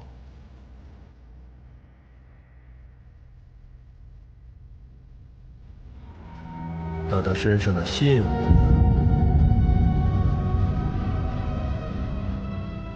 人我已经放了，要杀要剐，随国师处置。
国师，你这是什么意思？我大哥张春仲可是为你做事的。一派胡言！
禀国师，已经清点过了，总共83人。不对，哼，斩草不除根，春风吹又生。此事交于你处理，处理得好，除了根，回京重重有赏。是。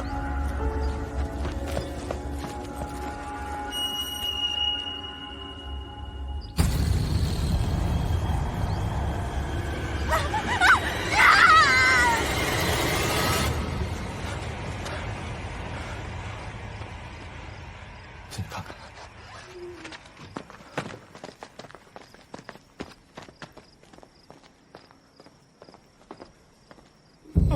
杀人了！杀人了！杀人了！报官！报官！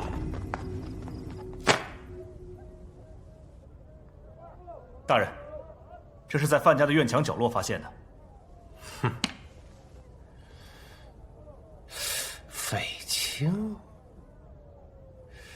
我现有此表字的，只有那位吴家主吧？应该是的，大人。好一个吴匪清啊！连花贼都做起来了。来呀，把那个吴匪清给我抓来。是。哎，等等，大人，这吴匪清毕竟有功名在身，咱们贸然前去拿人的话，这恐怕有些不妥吧？功名？花钱买的功名吗？嘿嘿。再说了，有物证在此，谈什么贸然呀？来呀，拿人。是。可惨了。是啊。参见大人。你看这一本正经的人，也看不出来是个杀人凶手。吴匪清，你可知罪？大人，学生何罪之有？何罪之有？啊，你还不知道自己犯了什么罪啊？那本官帮你好好回忆回忆。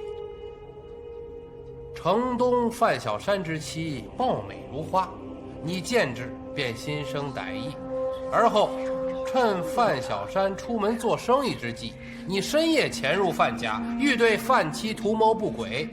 范妻不从，你便将范妻杀害，是与不是？大人，绝无此事。怎么敢做出这种事？绝无此事。那为何案发现场却有一如此精美的纸扇呀？啊，来来来，你好好看看啊，看看这上面的大名。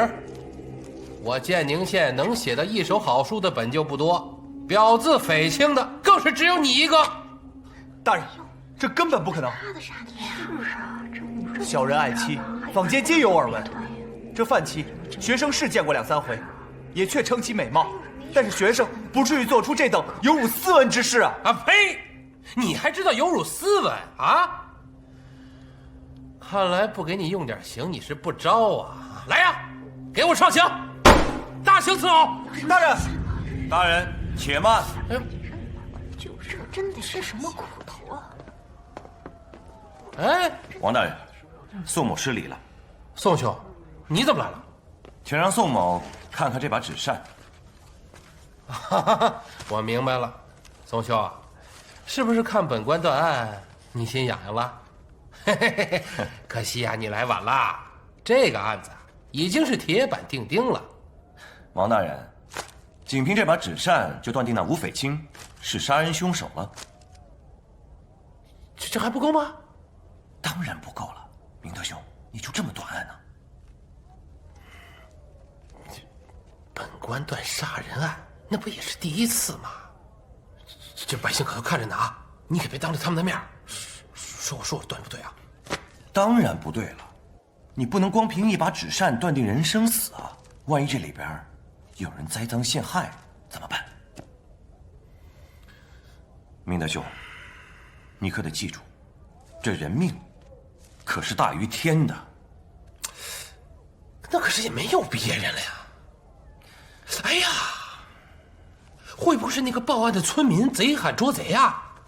不行，我得把他抓来！来人，哎，大人且慢，莫要这么着急嘛。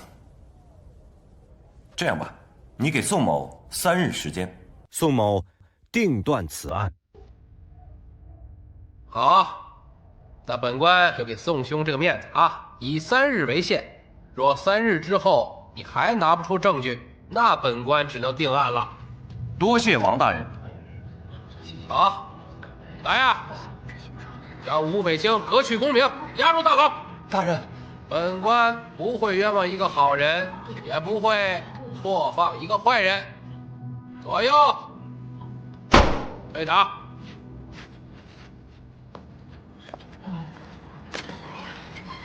对，真没想到，这说的就是早八觉得就是他干的，走，这都不好说。行了，走吧，走吧，散不散？夫人留步，夫人留步。想必夫人便是吴家主的发妻吧？夫人可知，当堂让王县令押后的那个人是谁吗？先生，您是？看不得糊涂似的江湖人罢了。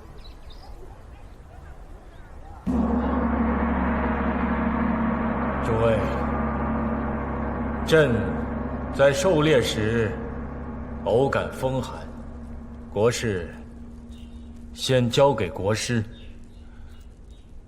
待朕暂为梳理，其后朕再过目。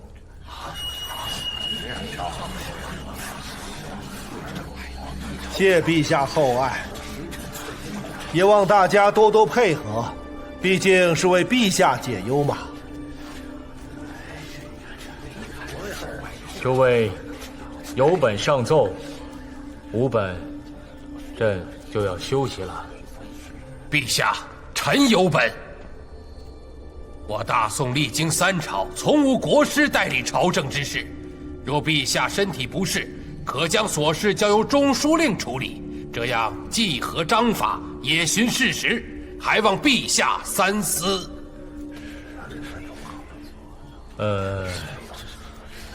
太师言之有理，那就如太师所言吧。退朝。吾皇万岁万岁万岁！先生与宋慈大人是故交？故交倒也不是，不过也有些交情。先生，我夫绝对是冤枉的。若您能救得我夫君出来，尽管提要求。我尽力而为。这几日我需暂住吴府，切记不可将我行踪泄于他人。我以黑纱掩面，诸多不便。好。小四，夫人，送先生去偏房休息。是，先生请。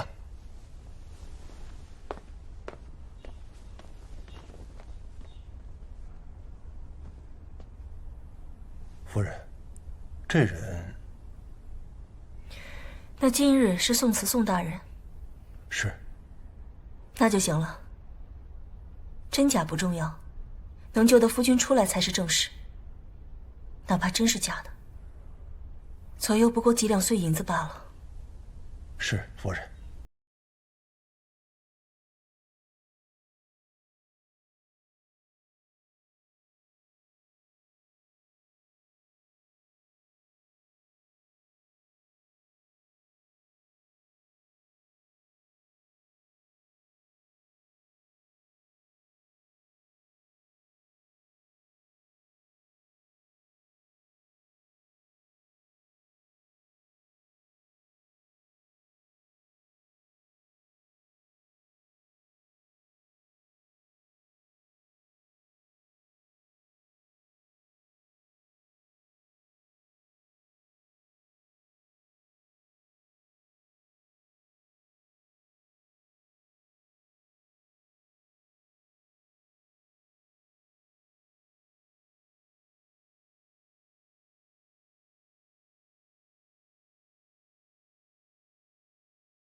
王大哥，好久不见。念晨，你怎么在这儿？好久不见，武功见长啊你！大人，宋大哥，去把灯点上。是。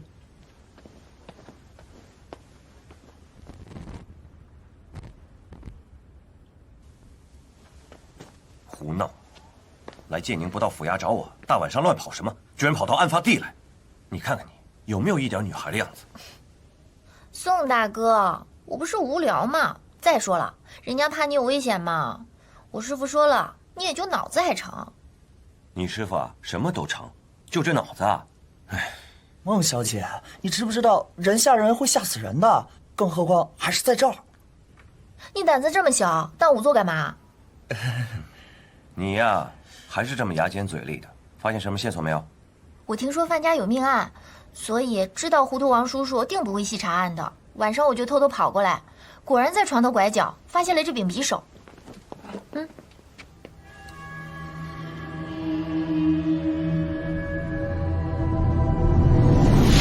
放开我！放开我！放开我！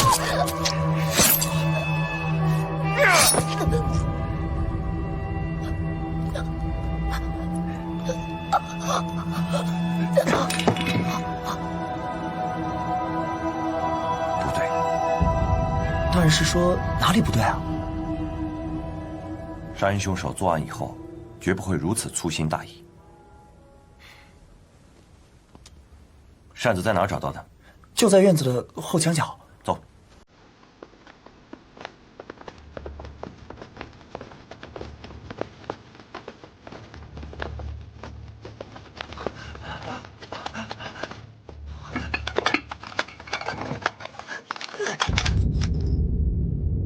难道是凶手逃跑时不小心将折扇掉了下来？没错，这就是天网恢恢，疏而不漏。是吧，大人？不对，还是不对。好了，带上东西，咱们回府衙。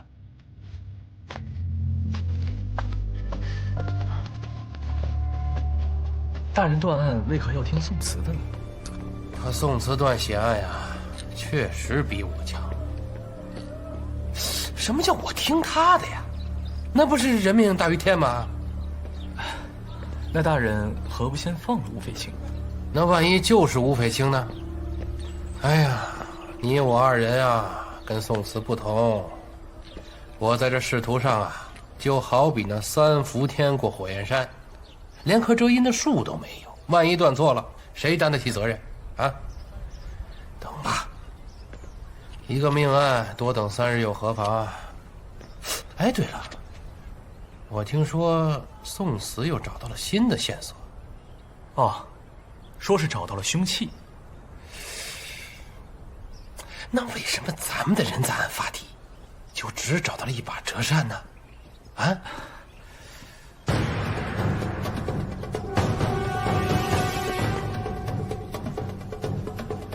什么人？滚！拿命来！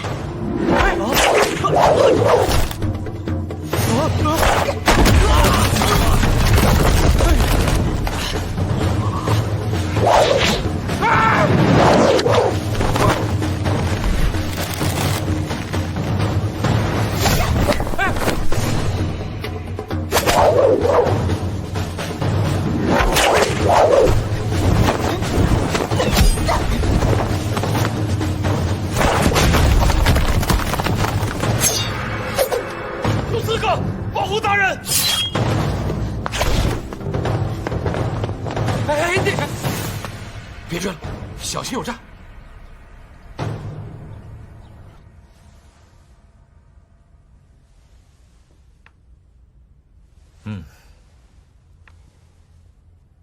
哎，国师，聚风寨漏掉的鱼儿就没有了。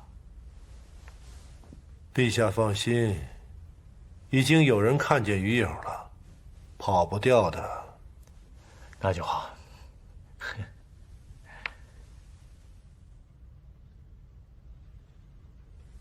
报，太师大人拜见。说实话，我最怕见到的就是这老头。薛，哪有王怕臣的？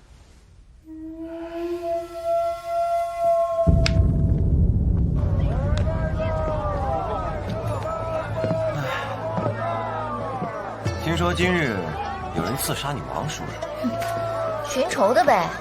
你是没有听见，都叫狗官了，命糊涂的，也不知道断了多少错事儿。宋大哥，我们来杏花楼干什么呀？来这里当然是喝酒了。今日咱们呀无醉不归。哎，班头，你记不记得扇面上那首诗啊？好像是“桃溪不作从容住，秋偶觉来无去处。当时相候赤蓝桥，今日独寻黄叶路。烟中烈秀青无数，雁背夕阳红玉幕。”大人，小青，快过来！哎，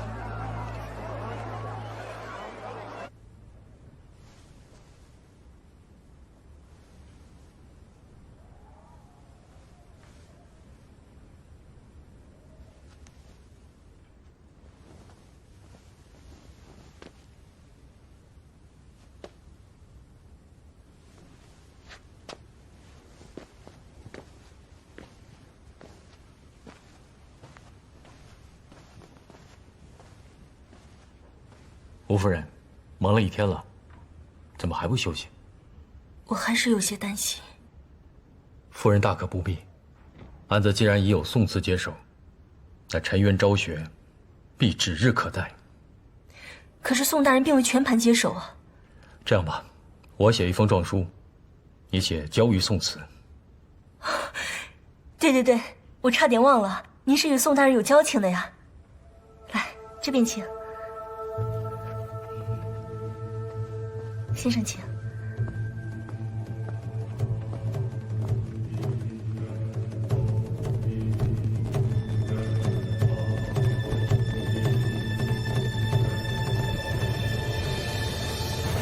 师爷，那天多亏了你啊！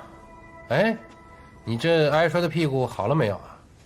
托老爷您的福，好多了。哎，坐吧。哎，这样不好。坐吧。谢老爷。哎，宋慈今天干什么去了？听说这宋慈跑什么杏花楼吃酒去了。哼，他倒是好雅兴啊。宋兄，宋大人，宋兄正在说你不是在杏花楼吃酒吗？哟，明德兄对我的行踪了如指掌啊。咱俩什么交情？哎，言归正传，吴匪清案，我们重审吧。陛下万岁万岁！哎呀，宋兄，要不要这样？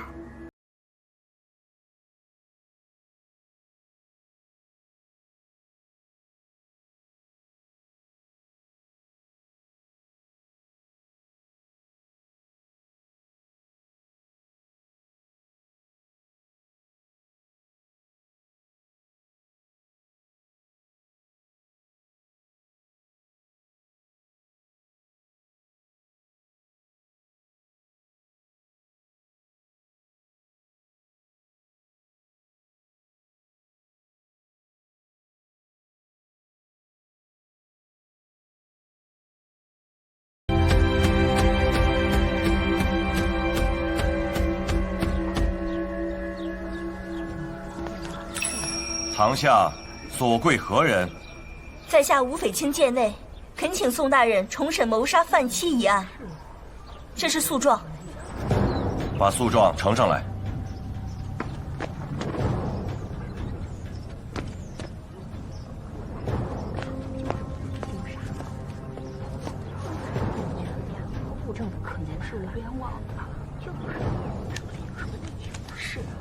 此诉状是何人所写？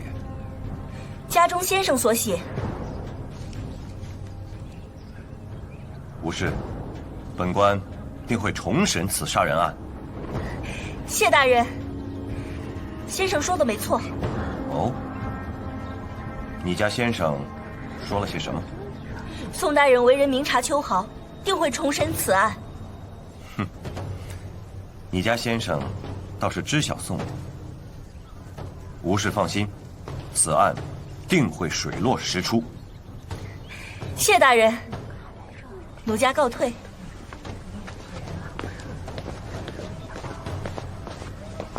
明德兄，劳烦你出一调令，我请班头拿着调令调出吴匪清。好。哎，师爷。哎，是大人。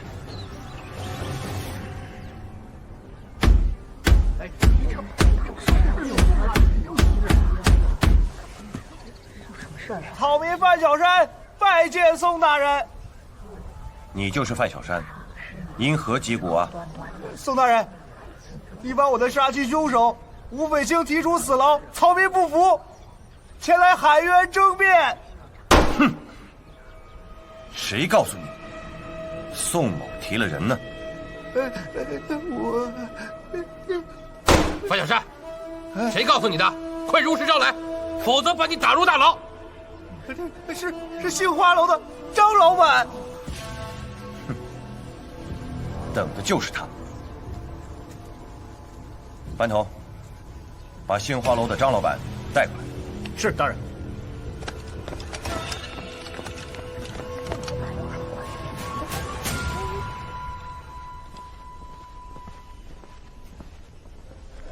下去吧。先生，您请。先生，你说那宋大人真的能重审此案吗？你去之时，可是宋大人坐在衙中？正是，他还特意问了状纸是何人所写，想必是认出先生您的字迹了。是吗？吴夫人，请放心，吴家主不日将回。快点！大人，人已带到。好。大人，不知大人让小人过来，所为何事啊？如此慌张干什么？我就想问问，在你酒楼墙壁上写有一诗，题名“建宁城李秀”，这李秀，你可熟悉啊？大人，那是去年的事啊。去年有3位秀才到我酒楼喝酒，这李秀便是其中之一啊。来，干杯！几位秀才想吃啥尽管点，我这新华酒楼啊，有的是酒和肉。我说，咱们光喝酒有何意思啊？不如题诗助兴如何？好呀！啊，好呀！好，你们想要的我这儿都有。秀才们，这边请。好，请。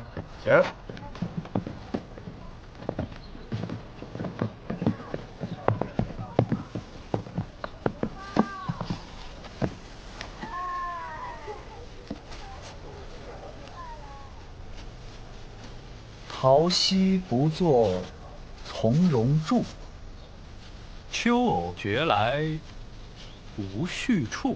当时相候赤兰桥，今日独寻黄叶路。好诗，好，李秀才真是好文采。好诗啊！真可谓是李兄好诗，行云流水呀！真是好文采。咱们都要多多跟李兄学习。哪里。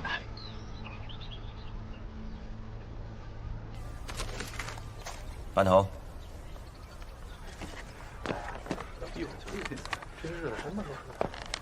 拿着。你好好看一看，那首诗是不是扇面上这首诗？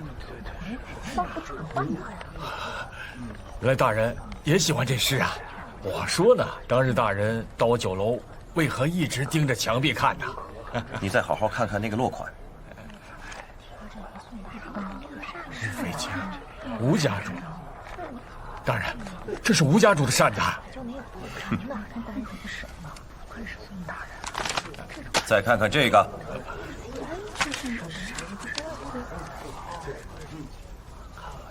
大人，这是小人店里的账目，怎么到大人的手上来啊？大胆！张大海，你自己写的字你不认识了吗？杀人栽赃，该当何罪？不是的，大人，大人，是他，是范小山，他嗜赌如命，他前前后后借了我10两银子，他还不上，他就说用他的发妻抵债。大人，小人时常去杏花楼搜捡山货，这次见小人凄美，别让小人燃毒，最后拿发妻抵债。你胡说！要不是你告诉我你妻一人在家，我会去吗？我让你玩他，又没让你杀他呀！大人，这是他用计害小人呐！大人，小人真的冤枉啊！我的发妻，绝对不能你卑鄙无耻！要不是你害我，都是你！真相大白。我的发妻，明德兄，哎，接下来交给你了。哼。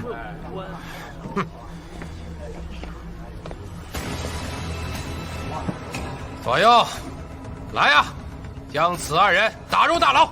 大人，大人，有人冤枉，冤枉啊！大人。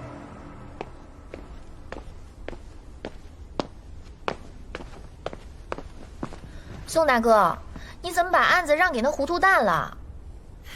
什么糊涂蛋？他是你明德叔叔，乃是你父亲的好友。哼，我父怎么会有那么糊涂的好友？你这不是白白将功劳给人吗？宋某乃是一提刑，案子多一件少一件也无妨。而你明德叔叔可是建宁县的县令，他的案子多一件，就是多一件。也是。不过这案子都结了，你怎么还在看状纸啊？哼。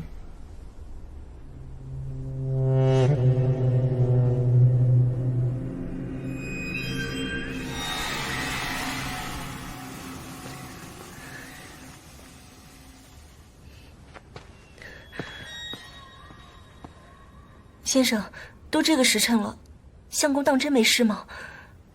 吴夫人，请放心。夫人，夫人，夫人，老爷回来了。回来了？是啊。神了神了，这个宋大人啊，果然是名不虚传。夫人，夫人，相公，你可算回来了。吴家主，吉人自有天相啊。这位是？这位先生是位义士，听闻你的事，特意过来帮忙。哦，多谢先生。不必客气。相公，快来坐。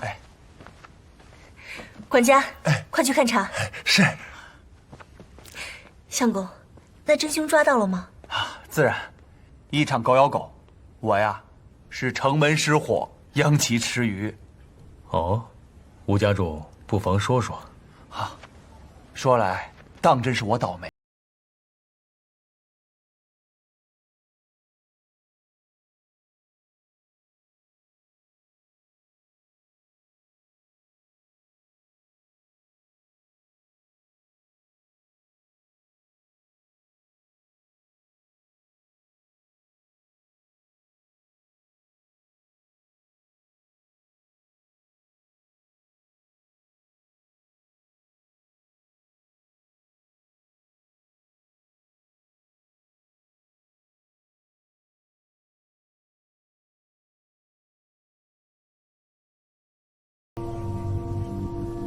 大人，你不早就想清剿黑风寨了吗？看，连老天都在帮你啊！这飓风寨易守难攻，除却官府大军，谁还能有这等实力？那大人，咱将消息上报。确要上报。若是军队，为何没有任何消息？这若是匪徒，那就更糟了。我们快马加鞭，3日之内必到见你。是。多谢先生。一切我都听夫人说了，您当真是我的贵人。吴家主不必客气，请坐。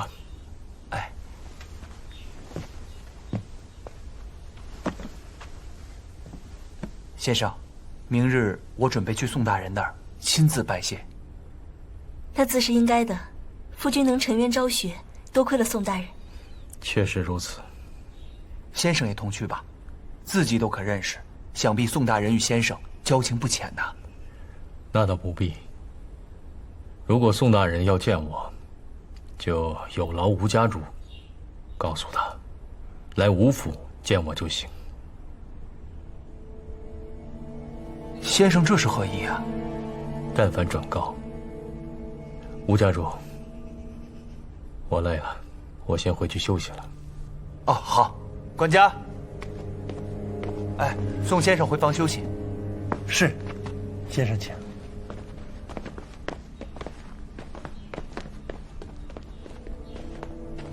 他谁？什么他的？那是为兄的救命恩人，以后见到先生要客气一点。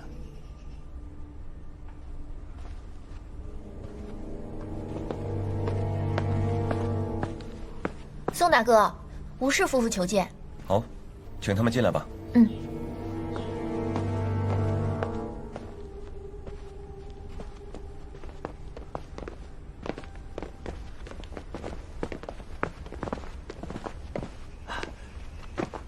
多谢宋大人为小民沉冤昭雪。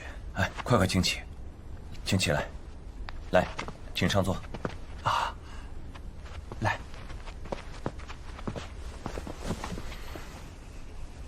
哎，你家那位先生今日怎么没有来啊？啊，先生让我转告宋大人，若宋大人想看其人，还请亲自到府上。哎呦，你家先生好大的口气！哎，宁琛，好啊，那就改日到府上叨扰吴家主了。啊，不妨事。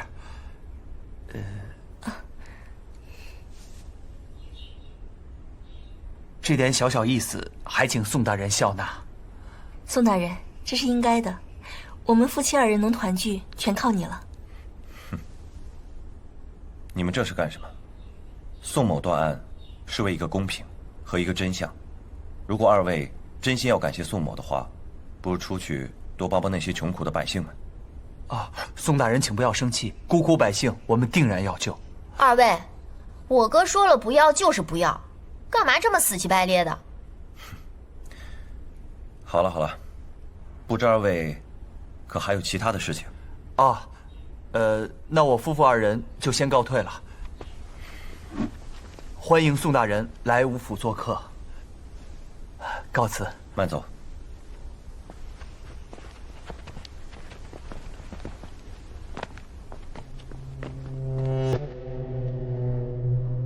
宋大哥，当真要去吴家见那什么先生？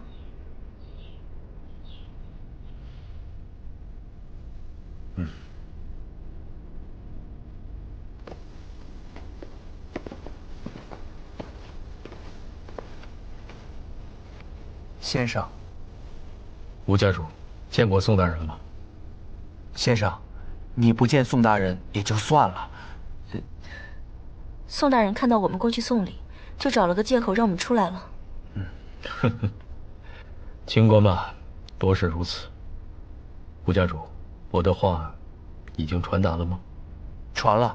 宋大人说忙完公务定会前来拜访。估计宋大人是不会过来了。你瞧他身边那个妹妹，好凶的。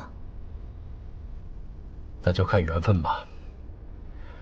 吴家主，我有些累了，先回房休息。这些天还要在这里叨扰吴家主了。不妨事，不妨事。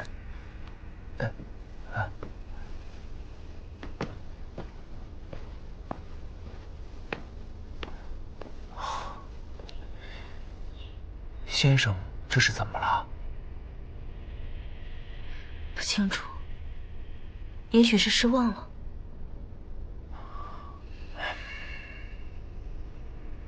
你说吴匪兴家那先生什么来头？还要宋大哥亲自去拜访他？管他什么来头，就算是皇亲国戚，大人也是不屑一见的。是吧，大人？宋某啊，对此人非常感兴趣，所以定要亲自去登门拜访。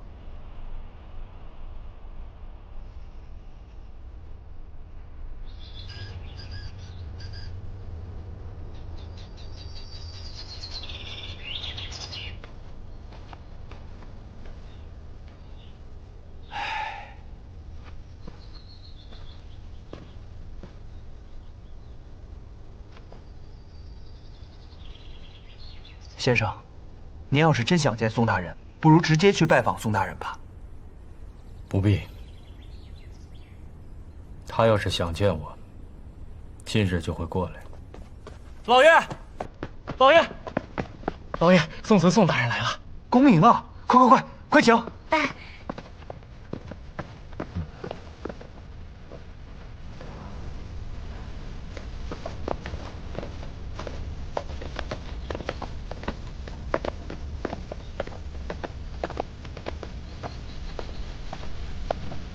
宋大人，宋某特地来拜望先生。先生在书房。先生吩咐，请宋大人一人进去。哦，真是太不像话了。大人，我从未见过如此蛮横无理的人。哎，你们两个哪儿这么多话呀？先生不知道怎么了，近日怪异的很，两位还请在院子里稍等片刻。好，无妨无妨，你们二人在此等候吧，我去拜望先生。哎，宋大人，这边请。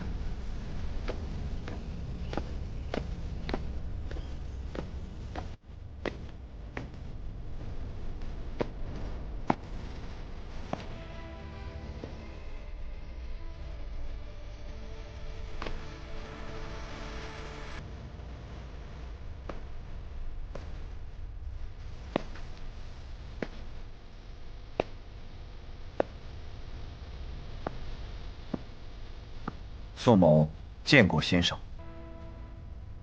宋慈，好久不见。阁下究竟是何人？既说是宋某的故交，不妨露出真容，也好让宋某对号入座呀。先不说这个，宋大人，我有一件事想问你。但说无妨。如果我跟你说，我是当今天子，朝廷里的那个是假的，我要你帮我平反，这个案子，你能接吗？一派胡言！当今天子，岂能够随随便便冒充？若这样的话，大宋江山不早就完了吗？哼，大宋江山完不完你不知道，但大宋的官场是怎么样的，你还不知道吗？朝廷那个就是假的。好，你说你是真的，既然是真的，可否拿出什么证据来？哼，宋清跟我要证据，我的状词你是看过了？看是看过了，看笔记，确定是当今天子所写。可天下如此之大，难免有些奇人异事。好啊，那你就看看我这张脸。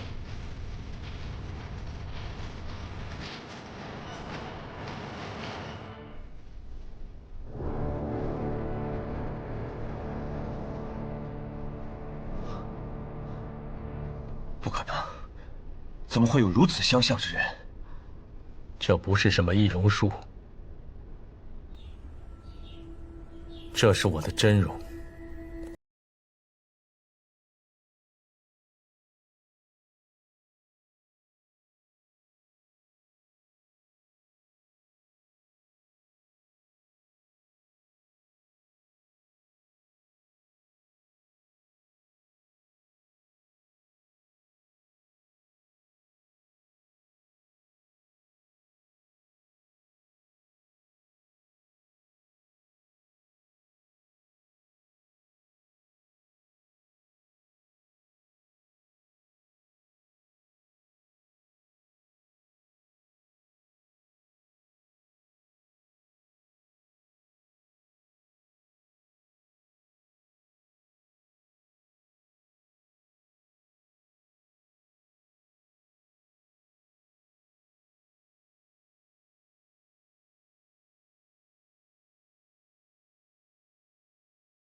确有凶煞之气。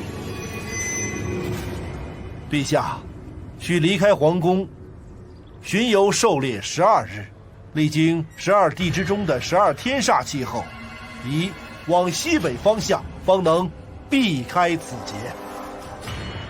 朕奏。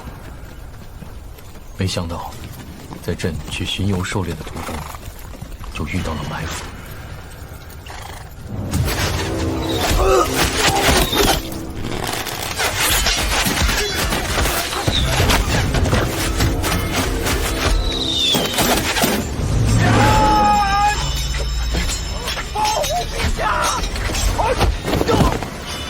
陛下，此地不宜久留，杀！竟是这样。没想到，陛下，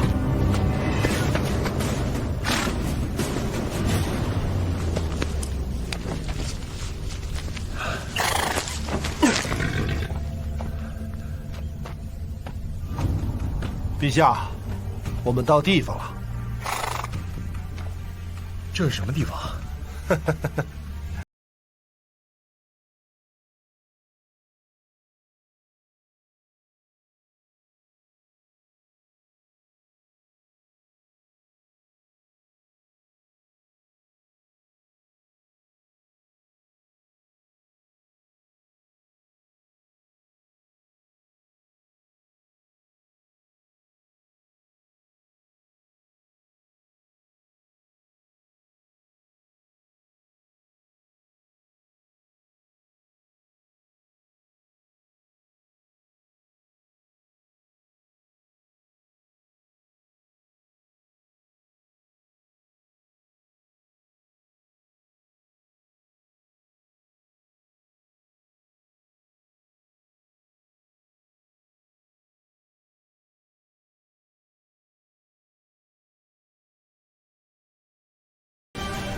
真人，我将带此人与御林军会面，而他交于你们飓风寨处理，切记要做的漂漂亮亮、干干净净。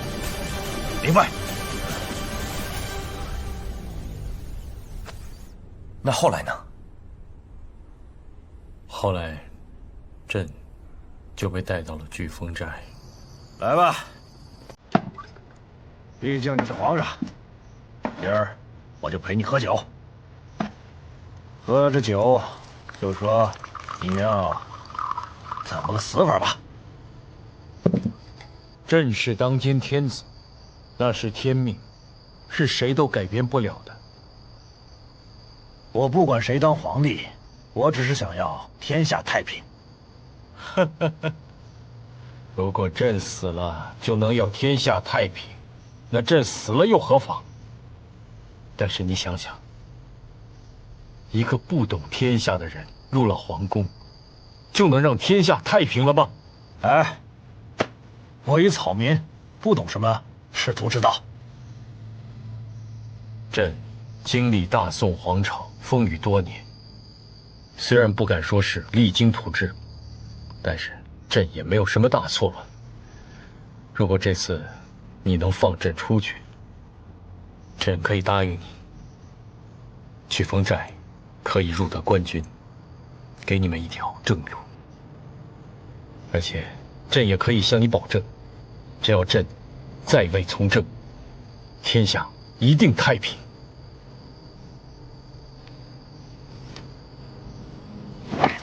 好，今天我就放了你。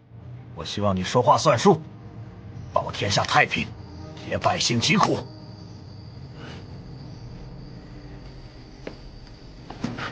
陛下，我此次前去皇宫是必死无疑，但求陛下保我妹妹和我一帮兄弟平安无事，我张春仲就死而无憾了。好，朕答应你。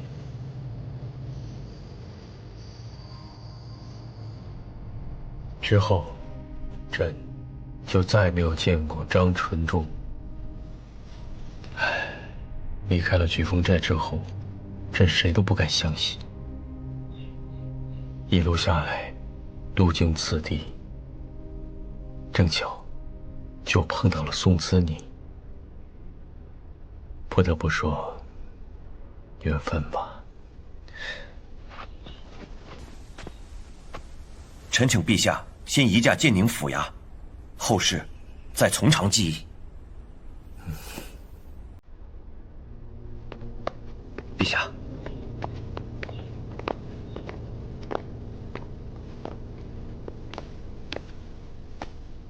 陛下，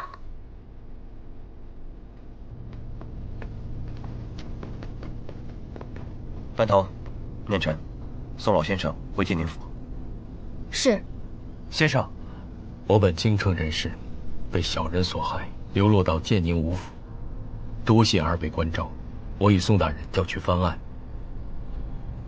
与二位日后定会相见。恭送大人。来人，给先生备轿。是，老爷。快去。先生，请。宋大哥，咱们一定要小心，我刚刚看到有人在那边。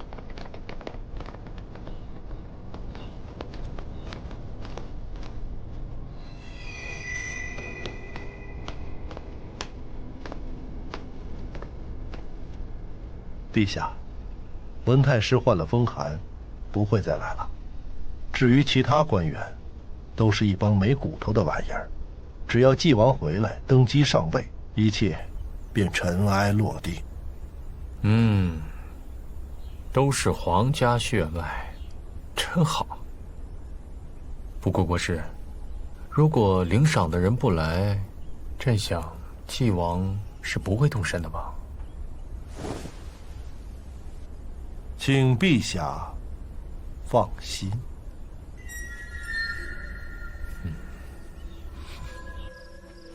我等拜见陛下，万岁万！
早点歇息吧。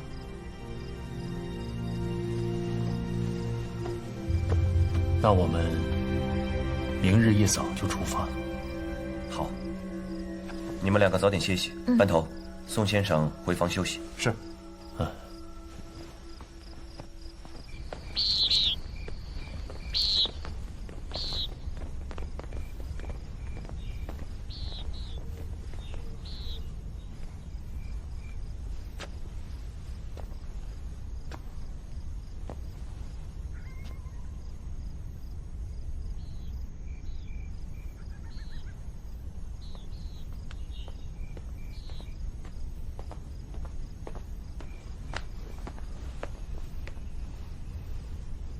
多谢宋大人救得我兄。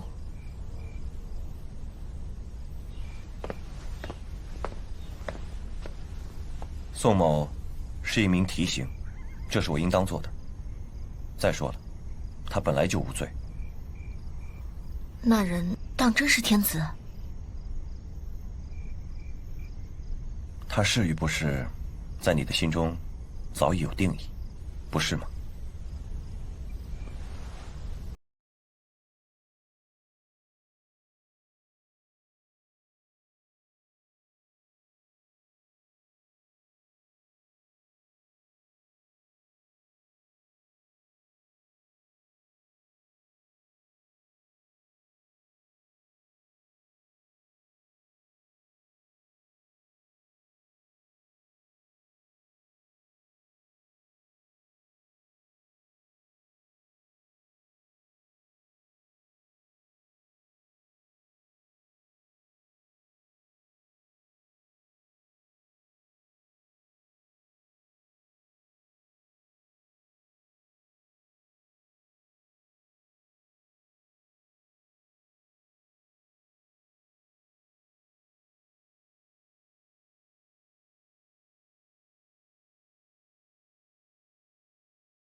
你们俩四周看一看，可有什么线索？是，大人。是。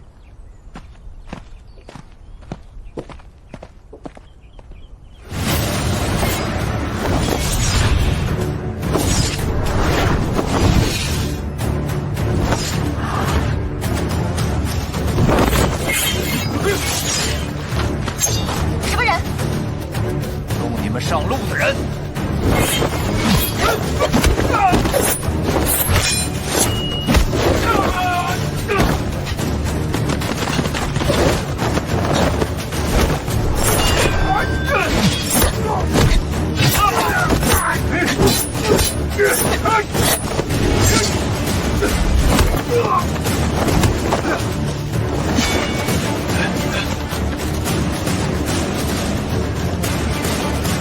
不要管其他人，战主角，给我上！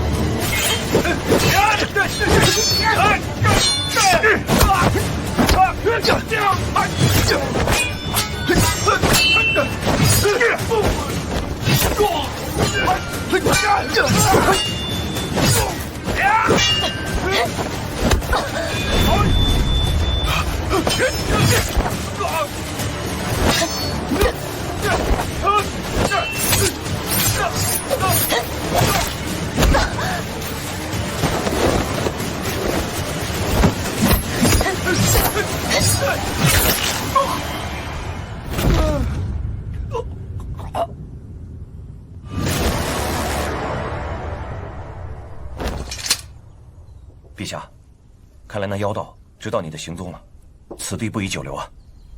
陛下，这位才是当今真正的天子，而大殿那个是个假的。微臣张云海，拜见陛下。起来吧。谢陛下。大人，为了安全起见，咱们是不是应该先躲一躲？躲什么呀？人家都找上门来了，还怎么躲？躲是躲不过了，不如我们主动出击，一起到京城，会会那个老妖道。陛下，请亲自御陪，我来做安排。云海听令。是。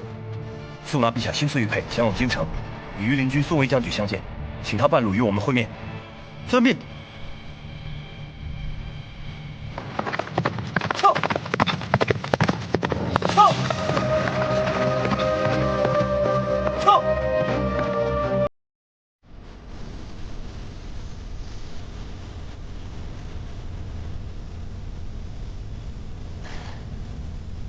这。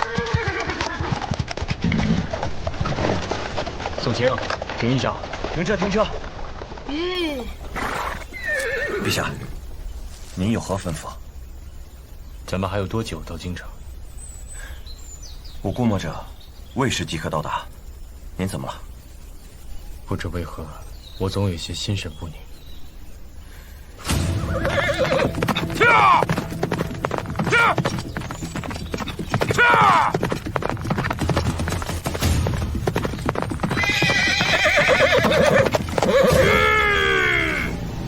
顾家。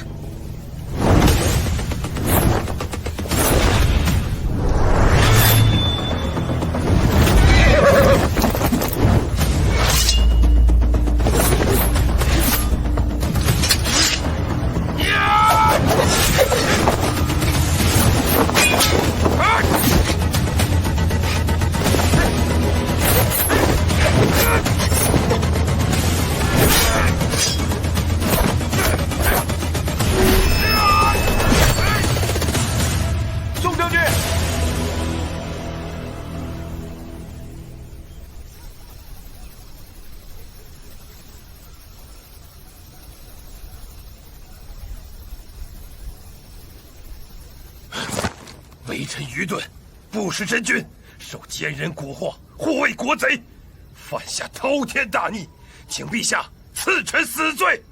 不妨事，不妨事。朕现在不是好好的吗？微臣救驾来迟，请陛下降罪。魏将军，不必再多虑了。陛下这是吉人自有天相啊。宋慈，你也开始溜须拍马了，拍拢了吗？臣不敢不敢。行了，宋威，起来吧。谢陛下。对了，韦将军，宋某想到了一计。不是。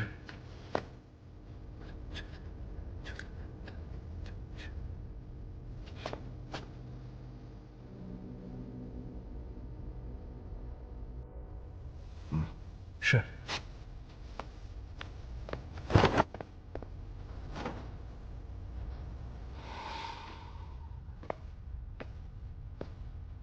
国师，怎么了？陛下，只是一些小事而已。哦，可是那个领赏人怎么还不来呢？啊，快了，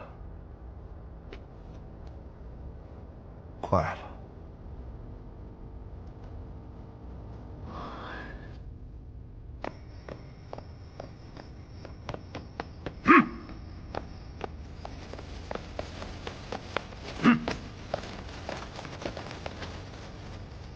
你等，速速换防。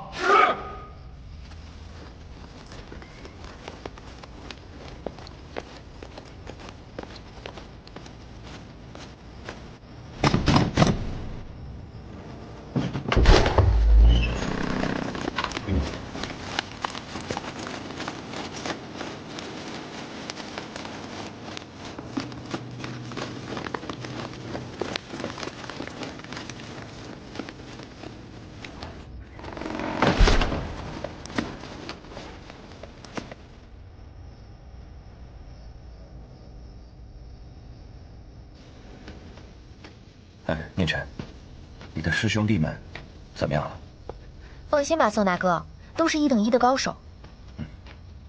大人，陛下请歇息了。啊，有劳了。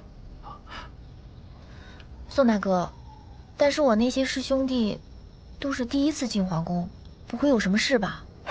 不用担心，我们换的只是朝殿的护卫，又不是整个皇宫的。再说了，这里面还有威将军协助我们，不会有事的。嗯。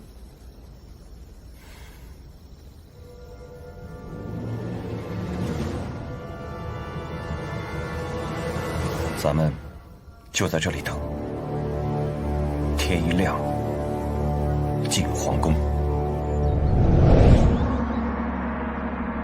陛下准奏，继续派人去和藩邦和谈，如若不和，出兵围剿。遵旨。有事上奏，无事退朝。报，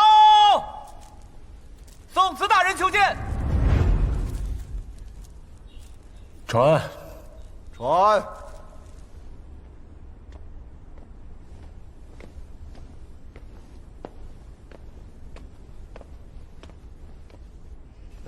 臣拜见陛下，拜见国师。免了。宋清难得进宫，到底所谓何事？不是昨夜陛下召见微臣，今日来见吗？这是手书。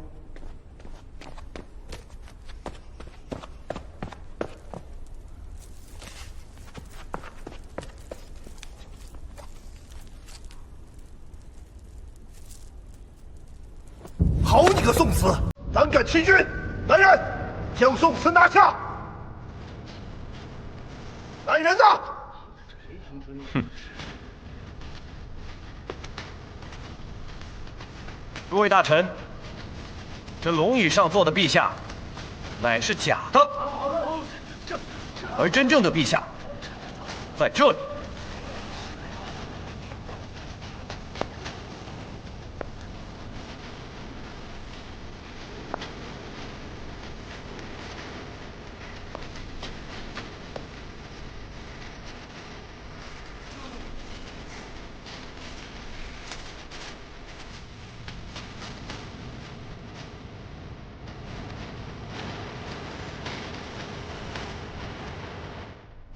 妖道！好你个宋慈啊！假传圣旨不够，找人冒充天子，其心可诛！清水妖道，孰真孰假，你比宋某更清楚。反了，反了，反了！大家看清楚，现在是谁坐在龙椅上？是谁信口雌黄？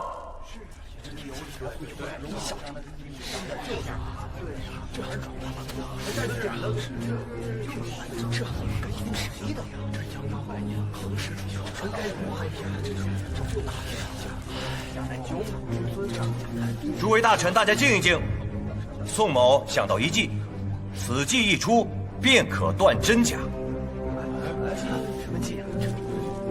圣上，不若对对清水真人进宫之前的君臣密事吧。烦请各位大臣上前来对质。言之有理。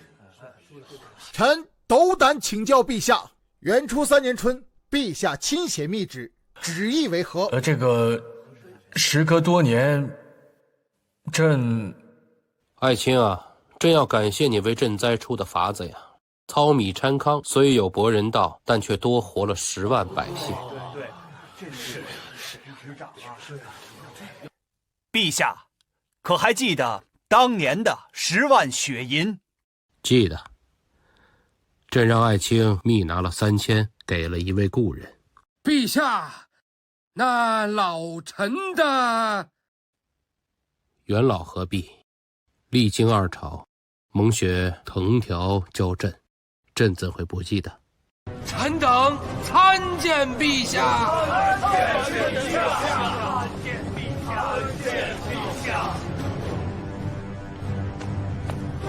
来人，将这2个反贼拿下！将此2人拿下！看谁敢！被陛下饶命！陛下饶命！不关我的事，都是他逼我的，饶命！你糊涂！饶命啊，陛下！饶命！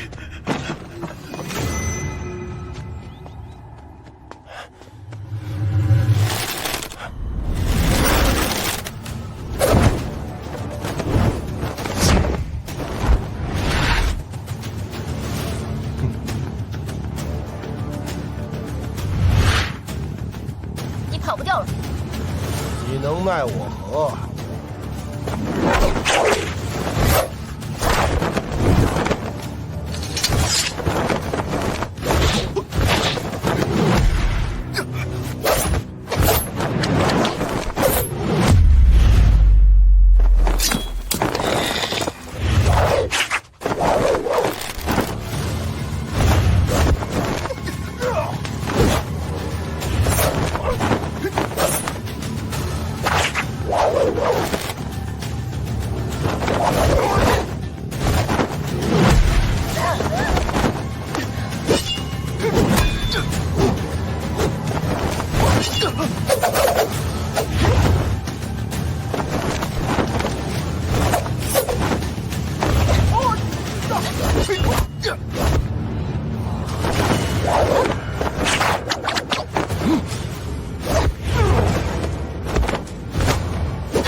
万岁！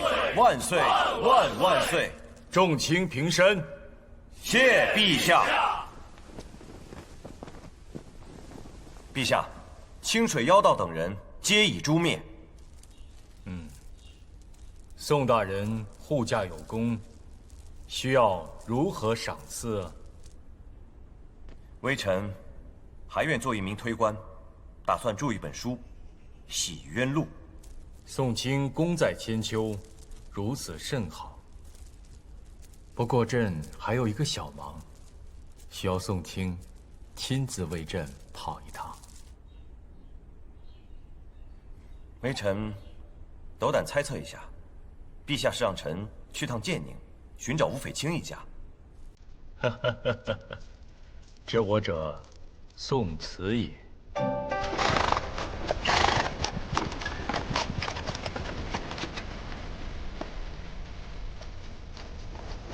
宋大哥，你这回总算接了个好差事。宋大人，你是吴家的救命恩人，我们夫妻俩还没来得及感谢您，怎么还劳您亲自送我们去皇宫呢？我接的是圣旨，也是你匪清的福分。不过皇宫可不比吴府，记住，入室以后要小心再小心。多谢宋大人。大人，进京之后，小人就得跟您告别了。好，那咱们后会有期。大人多保重啊！那宋大哥，你放心吧，日后宋大哥的安危就交给我好了。宋大人，我也可以。救胸针，小姐还会报答您呢。妹妹，你放心吧，宋大哥有我一个人保护就可以了。我的武功，宋大哥是知道的。梦姐姐，我的功夫也不差呀，有时间我们比试一下。好啊，谁赢了谁来保护宋大哥，输的人啊就该干嘛干嘛去。行，一言为定啊。好，呀。